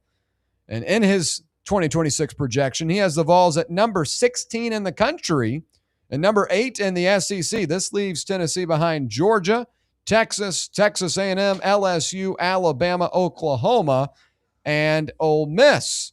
It also places the Vols in the top half of the SEC. Other teams behind them, Missouri, Florida, South Carolina, Auburn, you know the rest. And this is what he had to write on his article about it. Quote, there are 2 ways to look at that offense. On one hand, leading rusher Deshaun Bishop, 100-yard receivers Braylon Staley and Mike Matthews, and 5 of 6 primary linemen returned from an attack that ranked 7th in the offensive SP plus last season. That's undeniably good. But after a 3,500-yard passing season from Joey Aguilar, the reins will now be passed to either redshirt freshman George McIntyre or top 15 freshman Faison Brandon. Both have massive potential, and they've combined for 9 career passes. How long will they need to get up to speed? That's a critical question because Texas visits in week 4, and the Vols have 8 projected relative toss-up games within about 7.5 points in terms of his projections. And a rebound year will require better defense and strong quarterback play in those close games. And as we discussed yesterday, it's possible that you could get that type of play from your defense. Obviously, a lot of new on that side of the football, but for that true freshman quarterback, most likely in Faison Brandon, history tells me at least that won't be the case in some of those close games. Going to have some mental mistakes. It's part of it. It's not that he's not going to be a good quarterback long term, but again, in the modern era of college football, the last 5 to 6 years, young quarterbacks have not had as much success. And if we really want to get down to it, the last 2 to 3 young quarterbacks are not having much success at all. I know Julian Sand got Ohio State to the college football playoff last year, but he's got the Patriots alongside him. There's a reason why during the NFL draft, every selection or every other selection was Ohio State, Ohio State, Ohio State. Great defense. Jeremiah Smith, Carnell Tate, really good running back in Bo Jackson. Now, Tennessee's got that in Deshaun Bishop, got some good wide receivers, a good offensive line, but I don't know if they're the caliber player of a Jeremiah Smith or a Carnell Tate.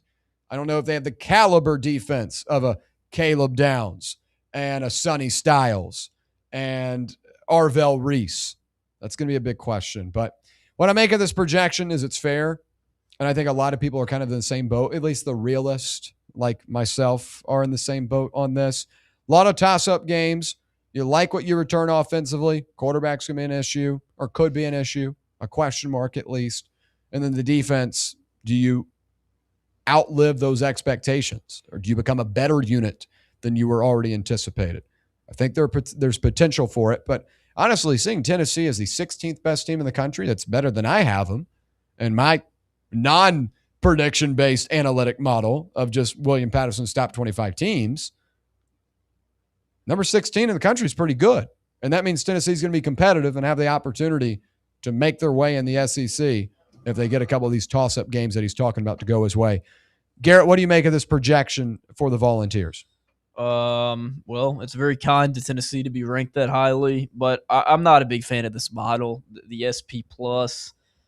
Football is played on the field. Football is not played on stat sheets. Football is not played by robots. Football is played by real humans that make real mistakes and real good plays on football fields. And to me, there's just too much statistical analysis that goes into these stats. And, you're just banking on what you see off a roster too much. And I don't think that it puts into effect of some of the things you said. Tennessee has a true freshman quarterback that's going to be starting. There's going to be some lumps and bruises with the freshman quarterback that starts in the SEC. Now, I'm not saying that Faison Brandon is going to be bad or that he's not going to be good, but history says that at least the first half of the SEC schedule, he's going to have some growing pains. He's probably going to throw some interceptions. He's probably going to throw some costly interceptions. That just comes with starting a freshman quarterback. Whereas you look at some of these other teams in the SEC, like at Ole Miss or like a LSU that's going to have an experienced quarterback, I just think you have to look at those teams in a much higher realm. And on this list, they're really not ranked that much higher than you. And so I hold hope that Tennessee can be a top 25 team in the country. I think that there is a possibility that it can happen. But to me, the SP plus is just too statistical and too robotic. And I don't know. I'm just not a big fan of rankings like this. It's just not how I would rank football personally. Caleb, what about you? Do you take any stock in these predictions and rankings? I mean, I take a little bit because, it is June. So, it's kind of really all we do have to talk about. I agree with Garrett. Football's played on paper or played on the field, not on paper. If it was played on paper, then the season would already be over. We're already kind of national champ. So I think I have a couple issues with this. I think Texas is really low. He has Texas as the number 6 team in the country. And I think that's insane. Texas has the best, if not the best, the second best roster in the country, in my opinion. I think he has Kentucky. I know it's a Tennessee show, but I think he has Kentucky a little bit too low here. He has them as the last ranked team in the SEC. I think that they're going to be much better than that. He has us neck and neck with Ole Miss. I think Ole Miss could win the SEC really if they gel properly and don't really skip much of a beat with that new. They have a phenomenal roster. I'm really high on this Ole Miss team. And y'all know with me, I'm glass half full on this Tennessee team. I think 10 wins is more likely than 6 or 7 wins. So I think we have a really good core coming back on offense. We got Braylon Staley, Mike Matthews, all the I really am. It's hard for me to comprehend 6 wins or even 7 wins for this team. I think we play a 4-game season if we take care of business everywhere else, and if we can win 2 out of those 4 which is very possible because 3 out of the 4 of them are at home. Mm-hmm.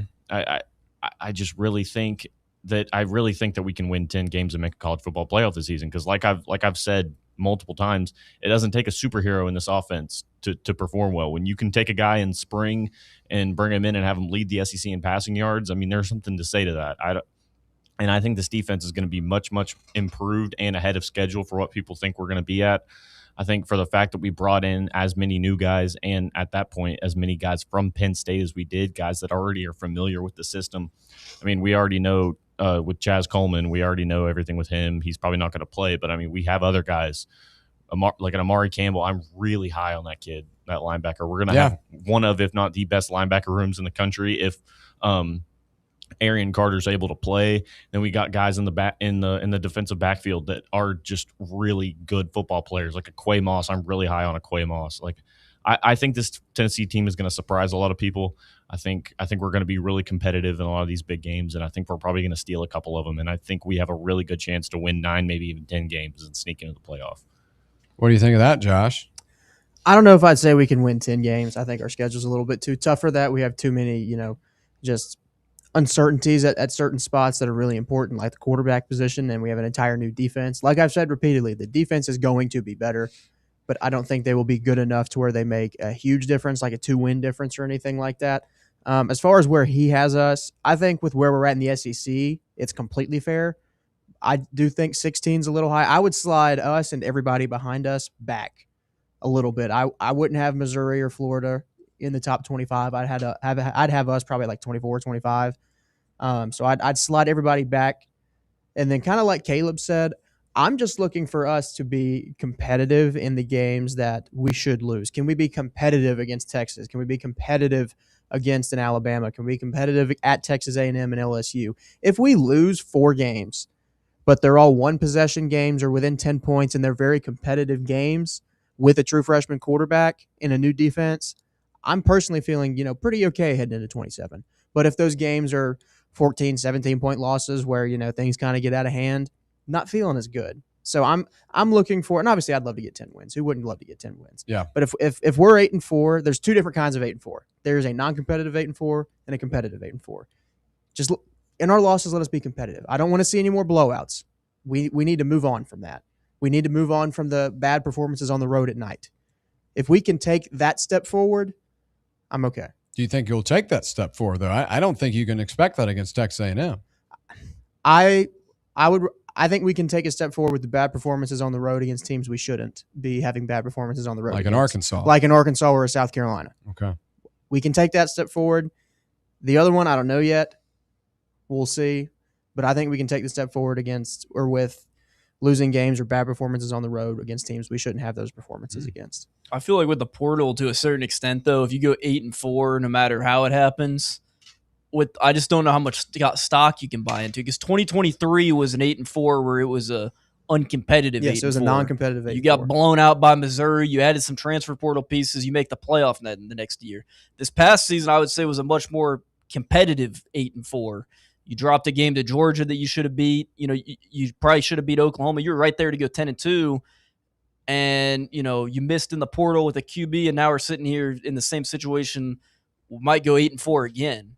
I would say this year it was a semi-competitive 8-4, and then also first half of the season. Yes, the Vandy loss was not competitive, and then when you threw the pick six against Alabama, that game kind of got uncompetitive.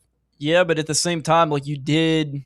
I wouldn't say you got past your road woes, but like the Florida game was took a step forward. Was a step forward. I mean, you went in and dominated them in a place that you haven't won in 20 years. You took a step. Can you reaffirm that though? But how much stock do you take in that Florida team? With how bad they were? Yeah. I mean, if you could suit up Roane State Community College in Florida uniforms, we'd have a tough time. And I agree, and I totally agree. But I also think the timing of that game was significant. Because we normally play them in September, yeah. And that there's that, but Tennessee, I guess, granted, the South Carolina loss came at the end of the season, but you have lost games early in the season as well, like in Arkansas, that at the time the Razorbacks did not end up being a good team, but at that time when they played, they still had some hope. And I just think you've seen so many different. I mean, the Missouri loss in 23 was atrocious, and that was late in the season. Probably the most uncompetitive game that you played against a team that you could have beat in the Heupel era. That would you agree? That's Heupel's probably worst game of his tenure. Was that Missouri game? Because it's up there. If it's not definitely one of them. His first game, Bowling Green, was pretty. I know we won, but that game was pretty ugly. Yeah, but you won. 23 Alabama was pretty embarrassing. I mean, you were in it for a little bit, but it was kind of the same as this year, where the second half was just completely dominant by them. That was just a collapse. Yeah, because we were up two possessions. Yeah, you were, and that's is still, why I rank it as one of his worst losses. I understand. But Missouri was just complete and total domination from start to finish. Yeah, and that's what I'm trying to figure out. That's what I'm trying to think of, like just a game start to finish. It just was ugly. Are we talking about performance or just what the loss meant? I think all of it. All of it encapsulated. Pitt in 21 was pretty ugly. I mean, you were in it, but like that was competitive though, and people weren't expecting much for that. Was his first year. Well, yeah. The Missouri loss, he was coming off of competitive losses. To be honest with you, the Missouri loss, you were coming off of a 22 season where you were really good. Do I need to point out the elephant in the room here? Florida on the road in 23. 23 was ugly. That was South bad. Carolina 22. Well, yeah. But I feel like also, that's got to be the worst one. I feel like there's really no argument for anything other than that. Worst loss in terms of the stakes, yeah. But I would agree in Missouri though. But Tennessee was at least able to put up points in that game. Yeah. Missouri, you couldn't even get damn near across the 50-yard line. It was 36-7. But I mean, the week before, South Carolina didn't score an offensive point against Florida, and then. Let's see. Rocky Top 2025 says Missouri was good that year though. But I think Tennessee was on the same type of.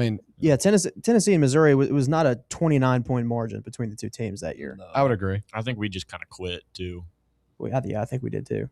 But that's also that's bad. You don't ever want to see a team quit on itself with 2 or 3 weeks to go. Play for some pride. You had multiple games that season though where your offense just didn't show up. Like even the A&M game that you won. Like if you don't return that punt for a touchdown, you probably lose that game. That A&M game was pretty rough. Offensively, it was horrible. Defensively, you could say that was one of his best defensive games, honestly. Gosh, but I know one of y'all said Florida in 23. I'm looking at it. That was bad. That was rough. I was there for it. Because that's a game you absolutely should have won. That Florida team was not much better than the Florida team you played last year. No. That was an ugly one. Especially When all hell broke loose was when Kamal Milton Haddon fighting at the end. Well, that was just That was bad. But Milton got slammed by Desmond Watson, and the ball ricocheted up into the air, and then Florida got it, and that's really when things turned. But that was an ugly game, and you were a 5.5 point favorite. Yeah, you were favored on the road by about a score. Yeah. I did have us losing. I had Florida money line for that game. Oh no, I you hate can't, to admit you it, can't, but I you did. can't say that. If you're on that YouTube chat, let us know what's the worst loss in Josh Heupel's time at Tennessee. I think that Missouri game is up there. I mean, heck, Ohio State's up there. Oh yeah, that might be it for me. Yeah, that was just because that was. I'm not going to say it horribly because it was a playoff game, but that was like domination. Start to finish, that was not even a game. Well, I mean, going into halftime, if we come out of halftime and score there, it's a completely different game. But I agree with you. He's not wrong. It was 21-10 at halftime. We got the ball first. We come out and score. It's maybe a little bit different. I don't think we win a game, but again, it was non-competitive. It was maybe a 1% competitive there right towards halftime. But I think you quickly learned in that game who was going to win. I mean, when they go touchdown, then they come out of halftime and go touchdown. And Jeremiah Smith's doing that to one of the best secondaries in the country. That's not what did it for me, though. Yeah. What did it for me is that offensively, their DBs were better than your wide receivers. Yeah, there was not an option down the field, and Nico basically turned into a second running back. Now Dylan Sampson was banged up, but Nico had to run and just, improvise on his own. You could not get a damn thing down the He had down grit the in field. that game. I mean, I know the fan base doesn't like him after the way he left, but I mean, he had grit in that game. He cracked his helmet on that one play. I mean, No, he did. That might have been the only game he showed some real toughness in all year. Yeah. I will say the LeBron Selly in the end zone was pretty. It was pretty fun to watch. Yeah. If you had the 2026 Tennessee wide receiver core on that team, or even the 2025 one, I mean, yeah, it would help, but he's got to be able to hit a deep ball. He couldn't do that. Yeah. I don't know. You just didn't really have too many guys on that team either that you could dump. Sure, a he didn't have a off whole lot of to, help, and, but yeah. I mean, Heupel schemed some guys open that year, and Nico missed on dang near every one of them. Yeah, I called him a 10% guy. Hooker was a 50. Hooker was like a 75% guy. He hit on 75% of deep balls. I think Joey last year was about a 50. Yeah, I just think if we match up against pretty much anybody else in the playoff, we get a win. We win, but we just the fact at least to the first round teams, I think. Well, that ass whooping was coming at some point, though. Yeah, sure. I wish it was needed though because I think we it showed the played. flaws in the program. Yeah, as much as it sucked. I wish we could have played SMU at home. I mean, that would have been awesome. I would have Kevin Jennings interception fest. I would have loved that. Yeah, I was prepared to drop thousands of dollars to be in Neyland for a playoff game. Well, I was still a student too, so I was really waiting for it. Instead, I took my ass up to Columbus, and were all four of us there? I wasn't. I was there. Okay. I was there. So 3 of the 4 of us were there. Couldn't feel my toes. Heupel couldn't feel his face at the end of that game. So that was Arkansas 2024 was bad too. But at least that was competitive. Like it was shouldn't have been, demoralizing. though. It shouldn't have been. They it was were demoralizing so when you bad. lost. They were I have another terrible. one. Georgia in 23 after you score on the first play, and then it's complete and utter domination after that. Yeah, Georgia was a good I team never though. expected anything from that game though. No, but you get real excited after that first play. You're like, okay, maybe. I didn't get excited. I couldn't even watch that game. We were playing. Worst loss is South Carolina, Yes. 22. But worst loss in terms of beatdown and you just did not look like you belonged. Missouri, Ohio State. Worst loss in terms of how'd you lose this game? Probably Arkansas. Yeah, with him pulling a Joe Milton. Probably got to be Arkansas. What do you think is his most dominating win over like a formidable opponent? Like without saying NC 22 State? Alabama. Do you Probably consider one of the NC Missouri games. NC State, Missouri, LSU at LSU in 22. Yeah, it's got to be that. Yeah, it's gotta be That would that's be the that. obvious one. Because Yeah. that's. I mean, I was. Kentucky was a ranked team that year too. We beat them 44-6. Yeah, that was. Kentucky, That though. I mean, it's was Kentucky, but- dominating too. Yeah. That LSU game though to go on the road. Yeah, Start out the way we did. Yeah, you returned. that was a the Heisman Trophy quarterback. too. punter a kick for a touchdown. Pete Yeah, Williams. that was Yeah. All right. Well, good stuff. Oh, by the way, I guess trivia question real quick. Who was the guy that recovered the Will Brooks. that opening kick? Yeah, Will Yeah, it was Will Brooks. Brooks. Yeah. Okay. I guess that wasn't a great trivia question then. Fine. I'm I've a got Will better Brooks stuff on the aficionado, other so- side. I've got better stuff. What'd you say? I'm a Will Brooks aficionado. I did like him. Actually, I didn't like him until 24. I thought we were in big trouble that Will Brooks was going to play. and he actually had a great year. Sealed the game. That NC State pick six was one of the awesome. most fun moments in the stands we've ever had. We were partying. That was great. Wait, was it him that intercepted the pass against Bama? Alabama. No, it was one of the dark mode games. Was it Kentucky the dark mode that year? He had a pick against Kentucky. He had a pick against Ohio State, and too. then Boo Carter is trying to throw him a block, and then he like points out where he's supposed to run. Yeah. That was that game. That was that was funny. Yeah. All right, when we come back, it's Thursday trivia. Stay right here. It's the Playbook on Fan Run Radio. For the fans, by the fans, this is Fan Run Radio, Knoxville. Are you ready for the start of a new season?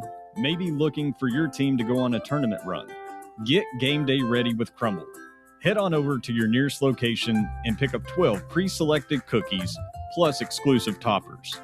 When you're looking for dessert options, there's no question about who you should call on. Our listeners already know.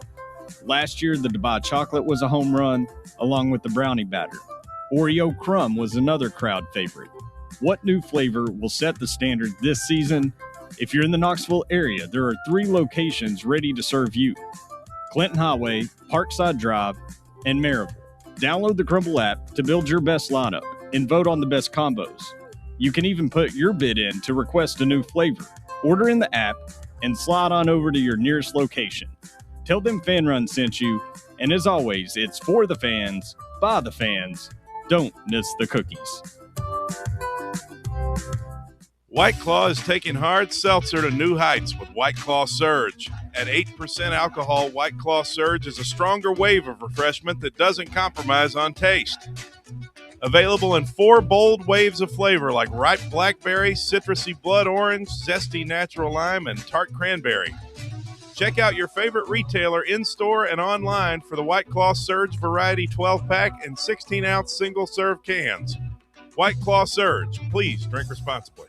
Hi, I'm Dr. Jacob Wilco at Knoxville Smiles. Have you ever wanted to improve the look of your smile? We know firsthand what the power of a great smile means to a person's confidence and health. Our team of doctors can provide you with an array of options for helping you achieve your cosmetic goals. From simply moving teeth into a better position, to reversible cosmetic bonding, to full mouth implant-supported dentures. It is our goal to help patients feel good about their appearance while achieving optimal health. Want to learn more? Call us at 865-539-1776 to schedule an evaluation, or visit us online at knoxvillesmiles.com. Running a business, coaching a team, planning your next big event, you need more than just gear. You need SM Athletics and Logo Solutions. Custom uniforms, branded apparel, promotional products, done right, done fast, and built to show off your brand with pride. From local businesses to high schools to major universities, SM Athletics is trusted by winners. Get real service, get real quality, get noticed. SM Athletics and Logo Solutions, where your brand comes to life. Visit smathletics.com and let's build something great together. Smoky Mountain Brewery is the place to be for game day. From the moment you walk in, it's wall-to-wall big screens, making Smoky Mountain Brewery the perfect place to watch the Vols or your favorite team in action. With locations in Turkey Creek, Maryville, Pigeon Forge, and Gatlinburg, you're never far away from a great time at Smoky Mountain Brewery. Try one of their world-famous microbrews like Black Bear Ale, Mountain Light, or Cherokee Ale. Juicy burgers, wings that bring the heat, and delicious handmade pizzas made with hand-tossed crust from the freshest ingredients and their own special sauce from a secret recipe, topped off with hand-grated cheese and farm-fresh toppings. And don't forget, those famous microbrews are also available in kegs for your next party or in 6-packs and growlers to go. So grab your crew and head to Smoky Mountain Brewery and tell them Fan Run Radio sent you. Smoky Mountain Brewery.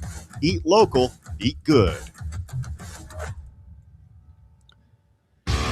Fan Run Radio, the flagship station for Tennessee fans. This ain't no wishy-washy, limp-wristed, kale-eating, half-ass sports radio station. We're your in-your-face, truth-telling, say it loud, flag-waving, face-painting, hardcore, bring the noise, causing a ruckus, don't give a damn sports station. Sports talk that doesn't just hang up and listen. For the fans. This is Fan Run Radio. Get some. All right, back here on the Playbook. We appreciate you hanging out with us on this fine Thursday from Knoxville, Tennessee. Coming up after us, it's The Drive with Russell Smith, Bob Baskerville, the Bear, and Walker Smith. think Bob told me yesterday they got Greg Polinsky coming on. That'll be a great interview. Greg's always a great interview. Love listening to what his insight is, and there's a lot to cover with this Tennessee basketball team. So make sure you stick with it on the drive from 3 to 6 right here on Fan Run Radio. But now we pivot to our Thursday trivia, college football edition, and back trying to get his fourth straight title. He's going for the fourth one. Is Josh Lovett, our champ, taking on Connor, our second place finisher last week, and Caleb stepping back into the ring. So looking forward to today's trivia. All right, we got 5 segments. Well, I got to ask this first. How did it go when they asked the questions to you? Because I was not here for that. He did pretty good. That is true. I can't give my own assessment, but I thought I did fine. You did fine. What categories did they give you? I heard one of them.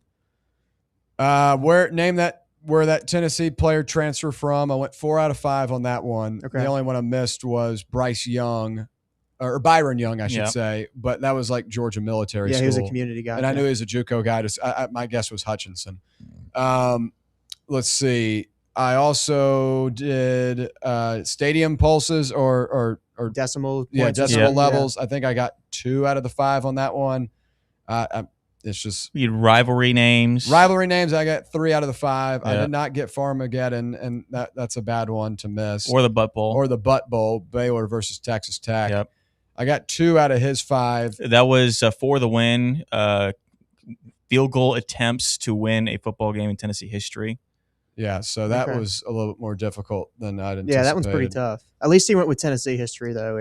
I kept it simple. The furthest one I had was 98 Syracuse. Everything from then on was like he had some reasonably good guesses, though. With Jeff Hall on that one. Yeah.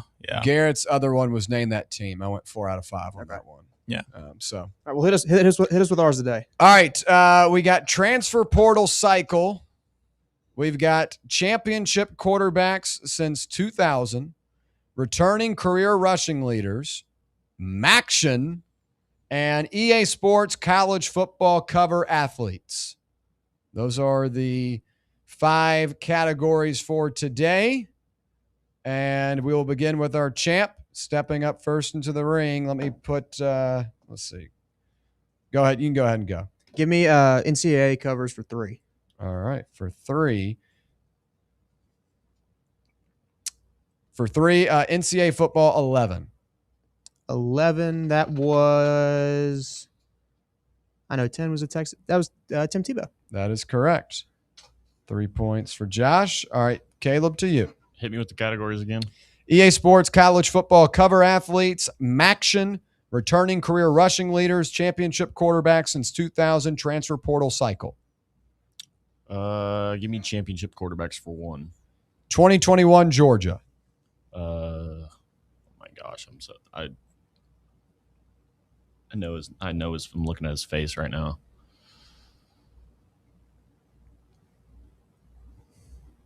Oh, this is going to be a really bad day.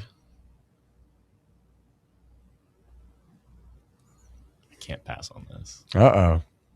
Man. This is really bad. Oh, no. I'm looking at his stupid face right now. His phone call. So Connor's just waiting. He's ready. I got to. I'm going to feel really dumb when Connor says this. Am I good to go? Yeah, take it. Yeah. Stetson Bennett. Yes. That is correct. Stetson Bennett. And that's a steal for Connor. Connor, you've also got the next one. Oh, I gave the wrong points here, too. Well, we'll stick with the same category. Championship quarterback since 2000 for 3. For 3, 2014 Ohio State. This should be Cardale Jones. That is correct. There you go.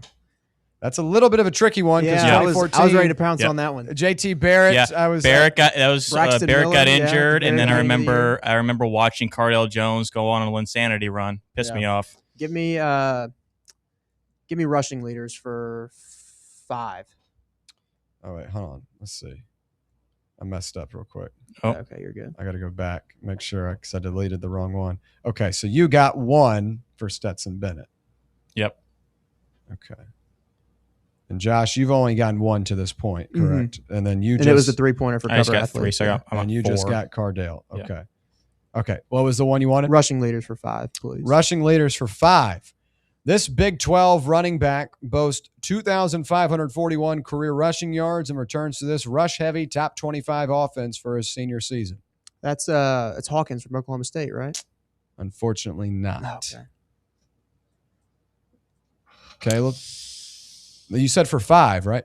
Mm-hmm. Okay. I'm trying to think who was. I assume it's the Texas Tech guy.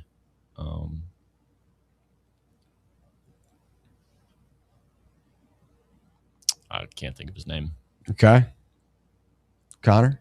I mean, I couldn't even offer a guess because I'm thinking it's either Texas Tech or Texas Tech is really the only guess I have, but I can't think of it. I can picture their watching. I remember watching them. I don't have a guess. Josh, any second cracks? Not that I can give you. Hawkins was my when you said Big 12. That's who I went to. All right, it is L.J. Martin out of BYU. Oh wow, so we didn't even have the right school. Correct. All right, Caleb, back to you. I guess national championship quarterbacks for 2. 2009 Alabama. I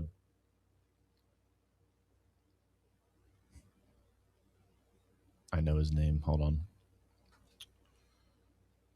McElroy. That is correct. I'll give you Greg McElroy for 2. Connor? Let's see. Let's do championship quarterbacks 4. All right. 2000 Oklahoma.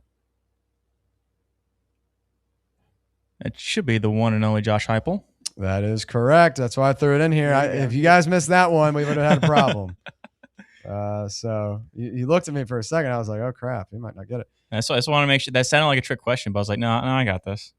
Okay. All right. So just a 5-pointer left for championship quarterbacks. Give me a video game cover for 4. Video game cover for 4. Name both of these athletes. NCAA football 13. There was 2 for them? I know RG3 is 1. That's correct. Is Barry Sanders? That is correct. I knew that one too. I was hoping he got it wrong. So RG3 was the main one, and then I knew they did like a Heisman thing for Barry Sanders. I believe it was just both of them. Okay. Both of them on the cover. Might be a Mandela effect, but Maybe it was. It was their 25th anniversary or something like that. So current score, Connor's got 8, Josh with 7, Caleb with 2. Caleb, you're on the clock. Give me the last one for quarterbacks. 2007 LSU. Oof. That's why it is a 5-pointer. Yeah, no, I don't got it. I got it. I mean, do you have it? No, you're stealing it. Matt Flynn. Matt Flynn, that's correct. Man, look at Connor cooking over here. That's the one category I feel good about. Now it's done. Oh, God. Transfers for 1. Lance Hurd. Where did he transfer to? Oh, God. Oh, we just talked about this. Where did he transfer from or where did he transfer to? Where did he transfer to? Lance Hurd from Tennessee, now at this place. I swear to God, we just talked about this yesterday. Oh, God. I know it when you're ready to pass it on. I'll take a guess. I feel like it was still in the SEC. Is it Kentucky? Oh, pulled it out. Wow, look at that. Did I pull it out? Yeah, you did. Oh, thank God. Connor cooking with hot grease over here. All right, Josh, you got me 7. Give me NCAA covers for 5. All right. NCAA football 09, just name one of them. There were 4. There were 4? Just name one of them. There are 4 different editions this year. Okay. Going through my Rolodex. I know 07. I know 10. 9. Gosh, I should know 9. I mean, I played a lot of it. Oh, man, 9. This might be the one I got to pass on unless something comes to my mind here. 9? You've got a quarterback, a running back, a wide receiver / kind of do it all, and then a guy that if you get this other name, I'll give anyone in here $100. Okay. 9. I should know 9. This is really bugging me because I played every game growing up. Yeah. I just made a reel about it last week too. Did you really? Yeah. Oh, man. With the cover on it. Oh, man. Were they all 4 on the cover? Is it individual? They did. Xbox had its own. is PlayStation. one of them that Boise State quarterback? Or am I thinking of an older game? Not this one. Okay. Up against the clock. Yeah, though. I'll pass on. I don't Caleb? I couldn't tell you. Is one of them the South Carolina guy that hit Heard Around the World? Can't think of his name. No. Not him. Okay. No. 09. Just need one guy out of this list of 4. Just trying to think of 09 quarterbacks. Oh, I know who it is. It came back to me. That bugs me. You'll get a second chance Okay. if no one else gets it. 09 quarterbacks. I know the version I played anyway. God, that makes me mad I didn't get it right away. Up against the clock, though. Yeah, I'll pass. My only guess would be Colt McCoy. That is incorrect. It's Darren McFadden. He's one of them. Darren McFadden is one of them. The others were Matt Ryan, Deshaun Jackson, or Owen Schmidt. Owen Schmidt from West Virginia, I believe, right? Correct. God bless it. So that would have been the $100 guess, I take it? Yes. Yeah, I'm shocked. Yeah. All right, Caleb, to you. You're up. Remind me of the categories again. So transfer portal cycle, we got 2 through 5. Give me that one for 2. All right. Caleb Hawkins. Oh my gosh. He's going from North Texas to where? That's a 2-pointer? I mean, I know it. One of the top running backs in the country last year. North Texas to this school. Can I get a conference? Is that too much? No. North Texas to this school should be a dead giveaway, I will say. Oh, Lord. Is it Auburn? It's not Auburn. Is it Oklahoma State? That is correct. Oh, my Lord. He was one of 20 North Texas players to follow Eric Morris. I'm glad I studied up on that for a little bit. Transfer portal site, or excuse me, your turn. We have Maction, right? Maction, yes. Do we have 1, 2, 3, 4, and 5? Yeah, it's been untouched. Maction's not been touched yet. Let's do Maction. Let's do 2. All right. Since 2004, the MAC football championship game has been held annually at this neutral site stadium. I believe that is Ford Field in Detroit. That is correct. There you go. Connor has built a hefty lead on the champ, but Josh up next. Josh, what you got? Give me rushing leaders for 3. All right. This Western Michigan running back boasts 2,716 career rushing yards and rushed for 174 yards in the Myrtle Beach Bowl last season against Kennesaw State. He returns for the Broncos this upcoming season. I can't even get you a name. I don't even have a guess. Okay. Myrtle Beach Bowl. I'm trying to think of who played the Myrtle Beach Bowl. Well, Western Michigan. He's a Western Michigan Okay, running back. okay. He's Western Michigan's running back. If you can name that, you got it. I can't. Nope. No. Okay. No, It's going to be Jalen Buckley. Okay. Jalen Buckley. Good name to know, though, for this upcoming season. Going to be a good player. All right. Caleb, back to you. Do we still have anything left for covers? For covers, You should have 1 and 2. yeah, we have 1 and 2. Okay, give me one. 1, name both. EA Sports College Football 26 26. That was this past year. So the game that is still being played currently, Yeah. about to be a year old. Is that Arch Manning and Jeremiah Smith? Nope, not going to be that duo. It's not going to be that duo. Is one of them right? Well, the whole point, you got to get both of them right. Okay, I know it was Arch Manning and it's Arch Manning and somebody. Was it?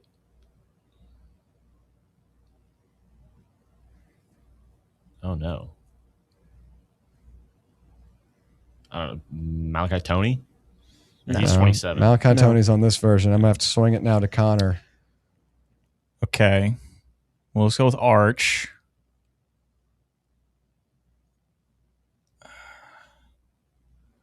Is it Ryan Williams?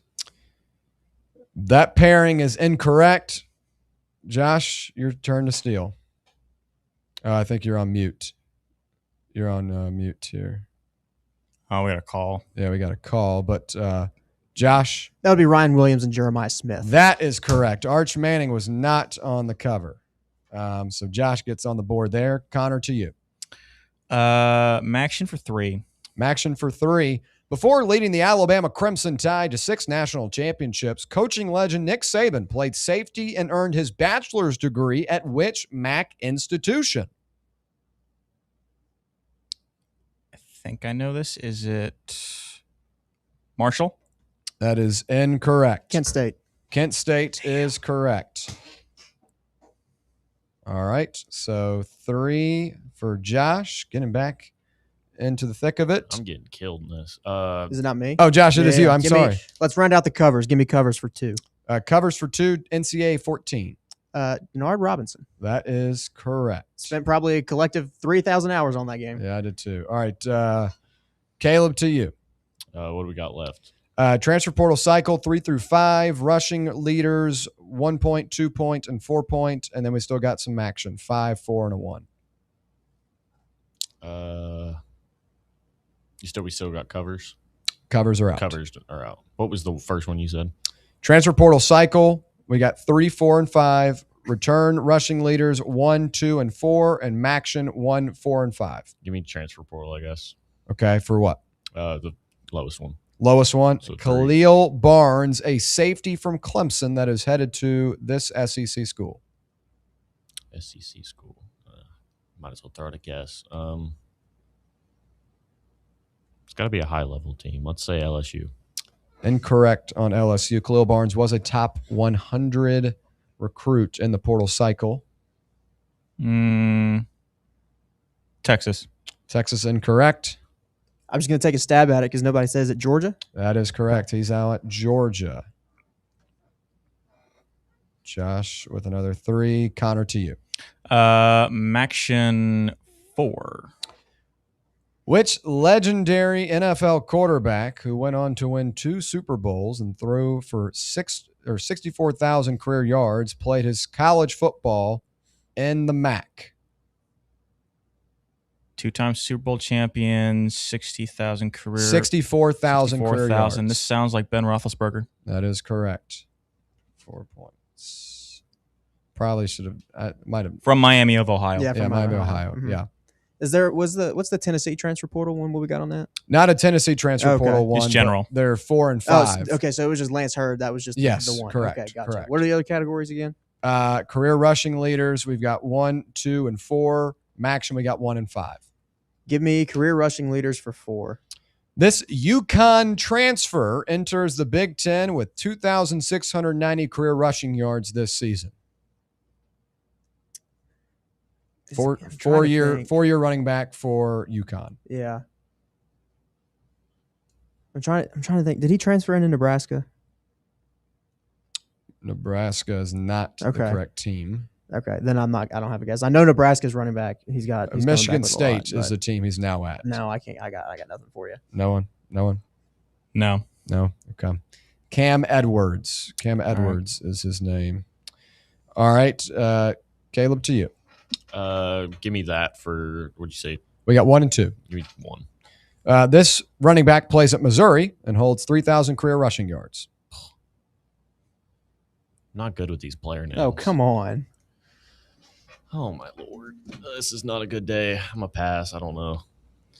Many Men should be his walkout song. It should be Ahmad Hardy. It is Ahmad Hardy, the University of Louisiana Monroe transfer last season, the returning leader in college football.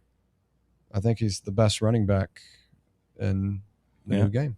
All right, you got 1. Let's just clean that rushing category up for 2. All right. Think on this one. Listen, this Oregon transfer, redshirted in 2025, boasts 2,849 career rushing yards and will play at Houston this season. So he redshirted last year after transferring to Oregon. And if you guys don't get, if no one has that, I'll add in the school he was at before. He's playing for Oregon this year? He played at Oregon this past year, but redshirted, did not play a snap for the Ducks, and it transferred after this year and is headed to Houston. Okay. Don't have it? I will say, does anyone have it? I don't think so. He played at Tulane. He went Tulane, played there for 2 years, went to Oregon, redshirted last year, was the number 1 running back in the pool. Oh, I think I might have it once you go around. It's all yours. You got a guess? Caleb?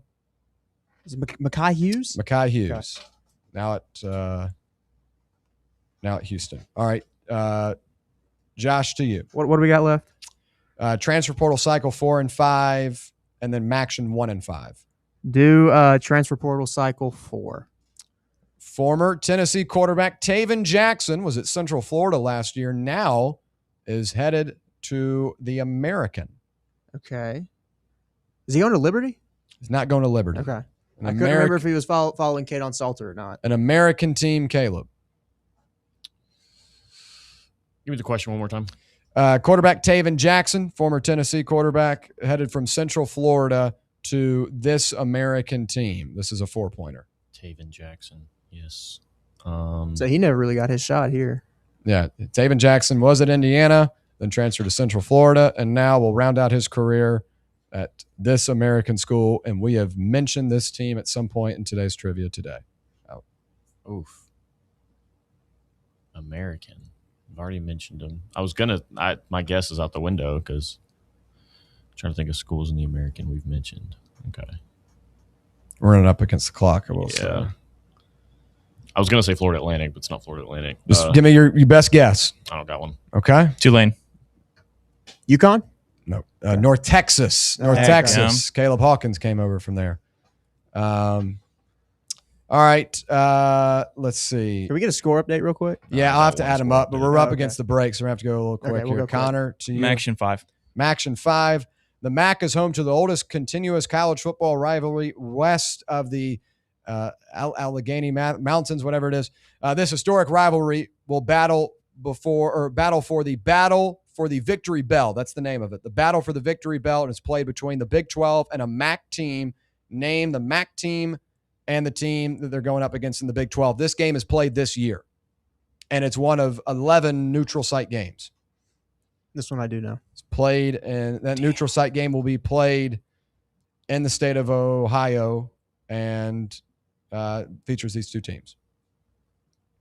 You said it's a Big 12. You said what conferences again? Big MAC, 12, MAC and Big 12? Big 12 and the MAC. Cincinnati and Ohio. That is incorrect. Cincinnati and Miami of Ohio. That is correct. Cincinnati and Miami of Ohio. All right, Josh, real quick for you. You've got transfer portal cycle at 5, Maction for 1. Transfer portal 5. Yannick Smith, Eastern Carolina wide receiver, headed to this Big 12 school. Or excuse me, this ACC school, I should say. My apologies. Virginia. Incorrect. Florida State. ACC school. Virginia Tech. Incorrect. Okay. SMU. That was definitely the hardest one. Maction for Caleb. What do we have left? That's all you got. Yeah. So here it is. I didn't know if there was number values. Which traditional MAC school, famed for its rivalry with Bowling Green, is located in the same state as the Rock and Roll Hall of Fame, but unique for being the only university in the country whose nickname is the Rockets? Toledo. That is correct. All right. We'll hit a quick break real quick. I'll tally up the points. We'll have Final Jeopardy on the other side. Stay right here. It's the Playbook on Fan Run Radio.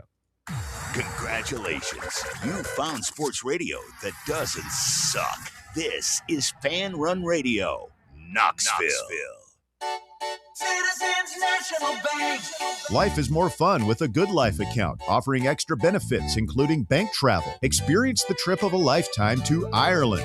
Explore rolling green hills, historic castles, and charming villages across the Emerald Isle. Get in on the fun. Call 865-429-7935 today. Citizens National Bank. Banking never felt so good. Member FDIC.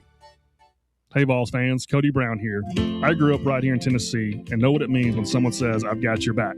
That's why you can trust Farm Bureau Insurance of Tennessee. Whether it's your home, your vehicle, your family's future, or the business you built from the ground up, we will show up for all of your insurance needs. We are Tennesseans who understand what matters, which is doing right by you. Insurance is not all about just paperwork and policies, but it's about the people we insure every day.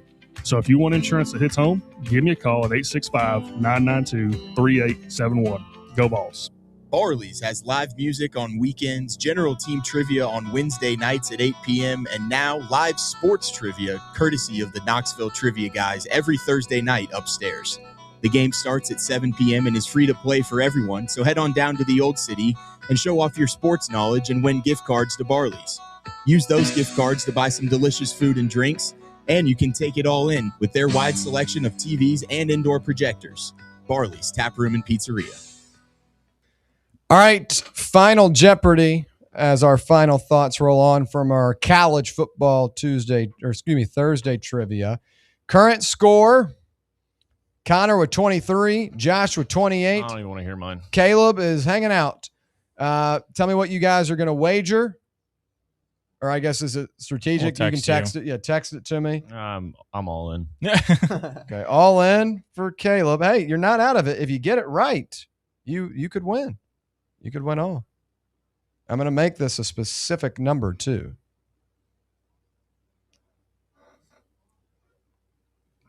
All right. Connor, what you got? I just texted you. Okay. All right. Here we go. All right. So the final question is going to revolve around the Tennessee Volunteers. Deshaun Bishop rushed for 1,000 yards in a single season last year, and he became the blank running back to do so in Tennessee football history. So give me the number, how many times that has been done in Tennessee football history, and whoever's closest will get it. If you nail it, you win it. So give me the number of occurrences in Tennessee football history that a running back has rushed for 1,000 yards in a single season.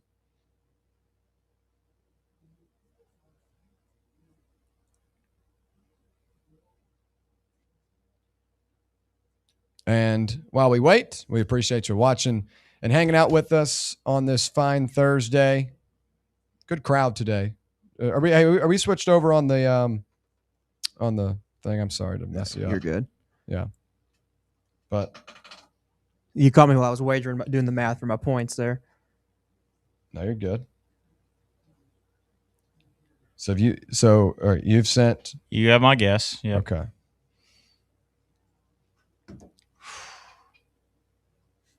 Is this a closest to the pin, or you just got to nail it exactly? Closest to the pin. Let me double check on this because there are a couple that are either. Because I think we might have a tie here. Oh boy! If we're doing closest to the pin. What happens then? We split the points. Y'all both get it. Y'all both get your amount of points. Yeah. If my calculations are correct, it has happened 21 times. Okay. In Tennessee football history. Okay. Well, I know what I guess then. And you guys would then tie, because I've got Caleb with 22, and I've got you with 20. Okay, so we're both one off. So you both are one off, and you're both going to get the points. So tiebreaker question? No, you just get the points. Well, you get the points. You get your points, and I get my points. So yeah. Okay. Yeah. So you end up with 6. Well, I guess you end up with 6, Caleb. And then Connor missed it, so he's now to 13. What'd you guess, Connor? He had 19. I had 19. Hey, we were all right there. Yeah. Yeah. I was either going to go, my two guesses were 24, and I was like, no, it's too much. So I was like 19. I just went with 20 because it was a nice round number. Yeah. Let's see, 20. What is it? It's 20 plus 37. No, 47.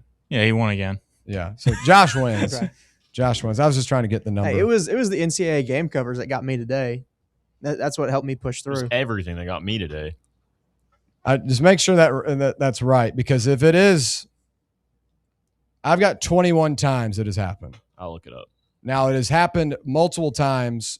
I think I just looked up. I just looked up a list of it. I'll count it right now. We got 1, 2, 3, 4, 5, 6, 7, 8, 9, 10, 11, 12, 13, 14, 15, 16, 17, 18, 19, 20, 21. You got it.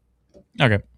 Yeah. Okay. Good stuff. All right. Well, we got 2 final Jeopardy winners. That's good stuff.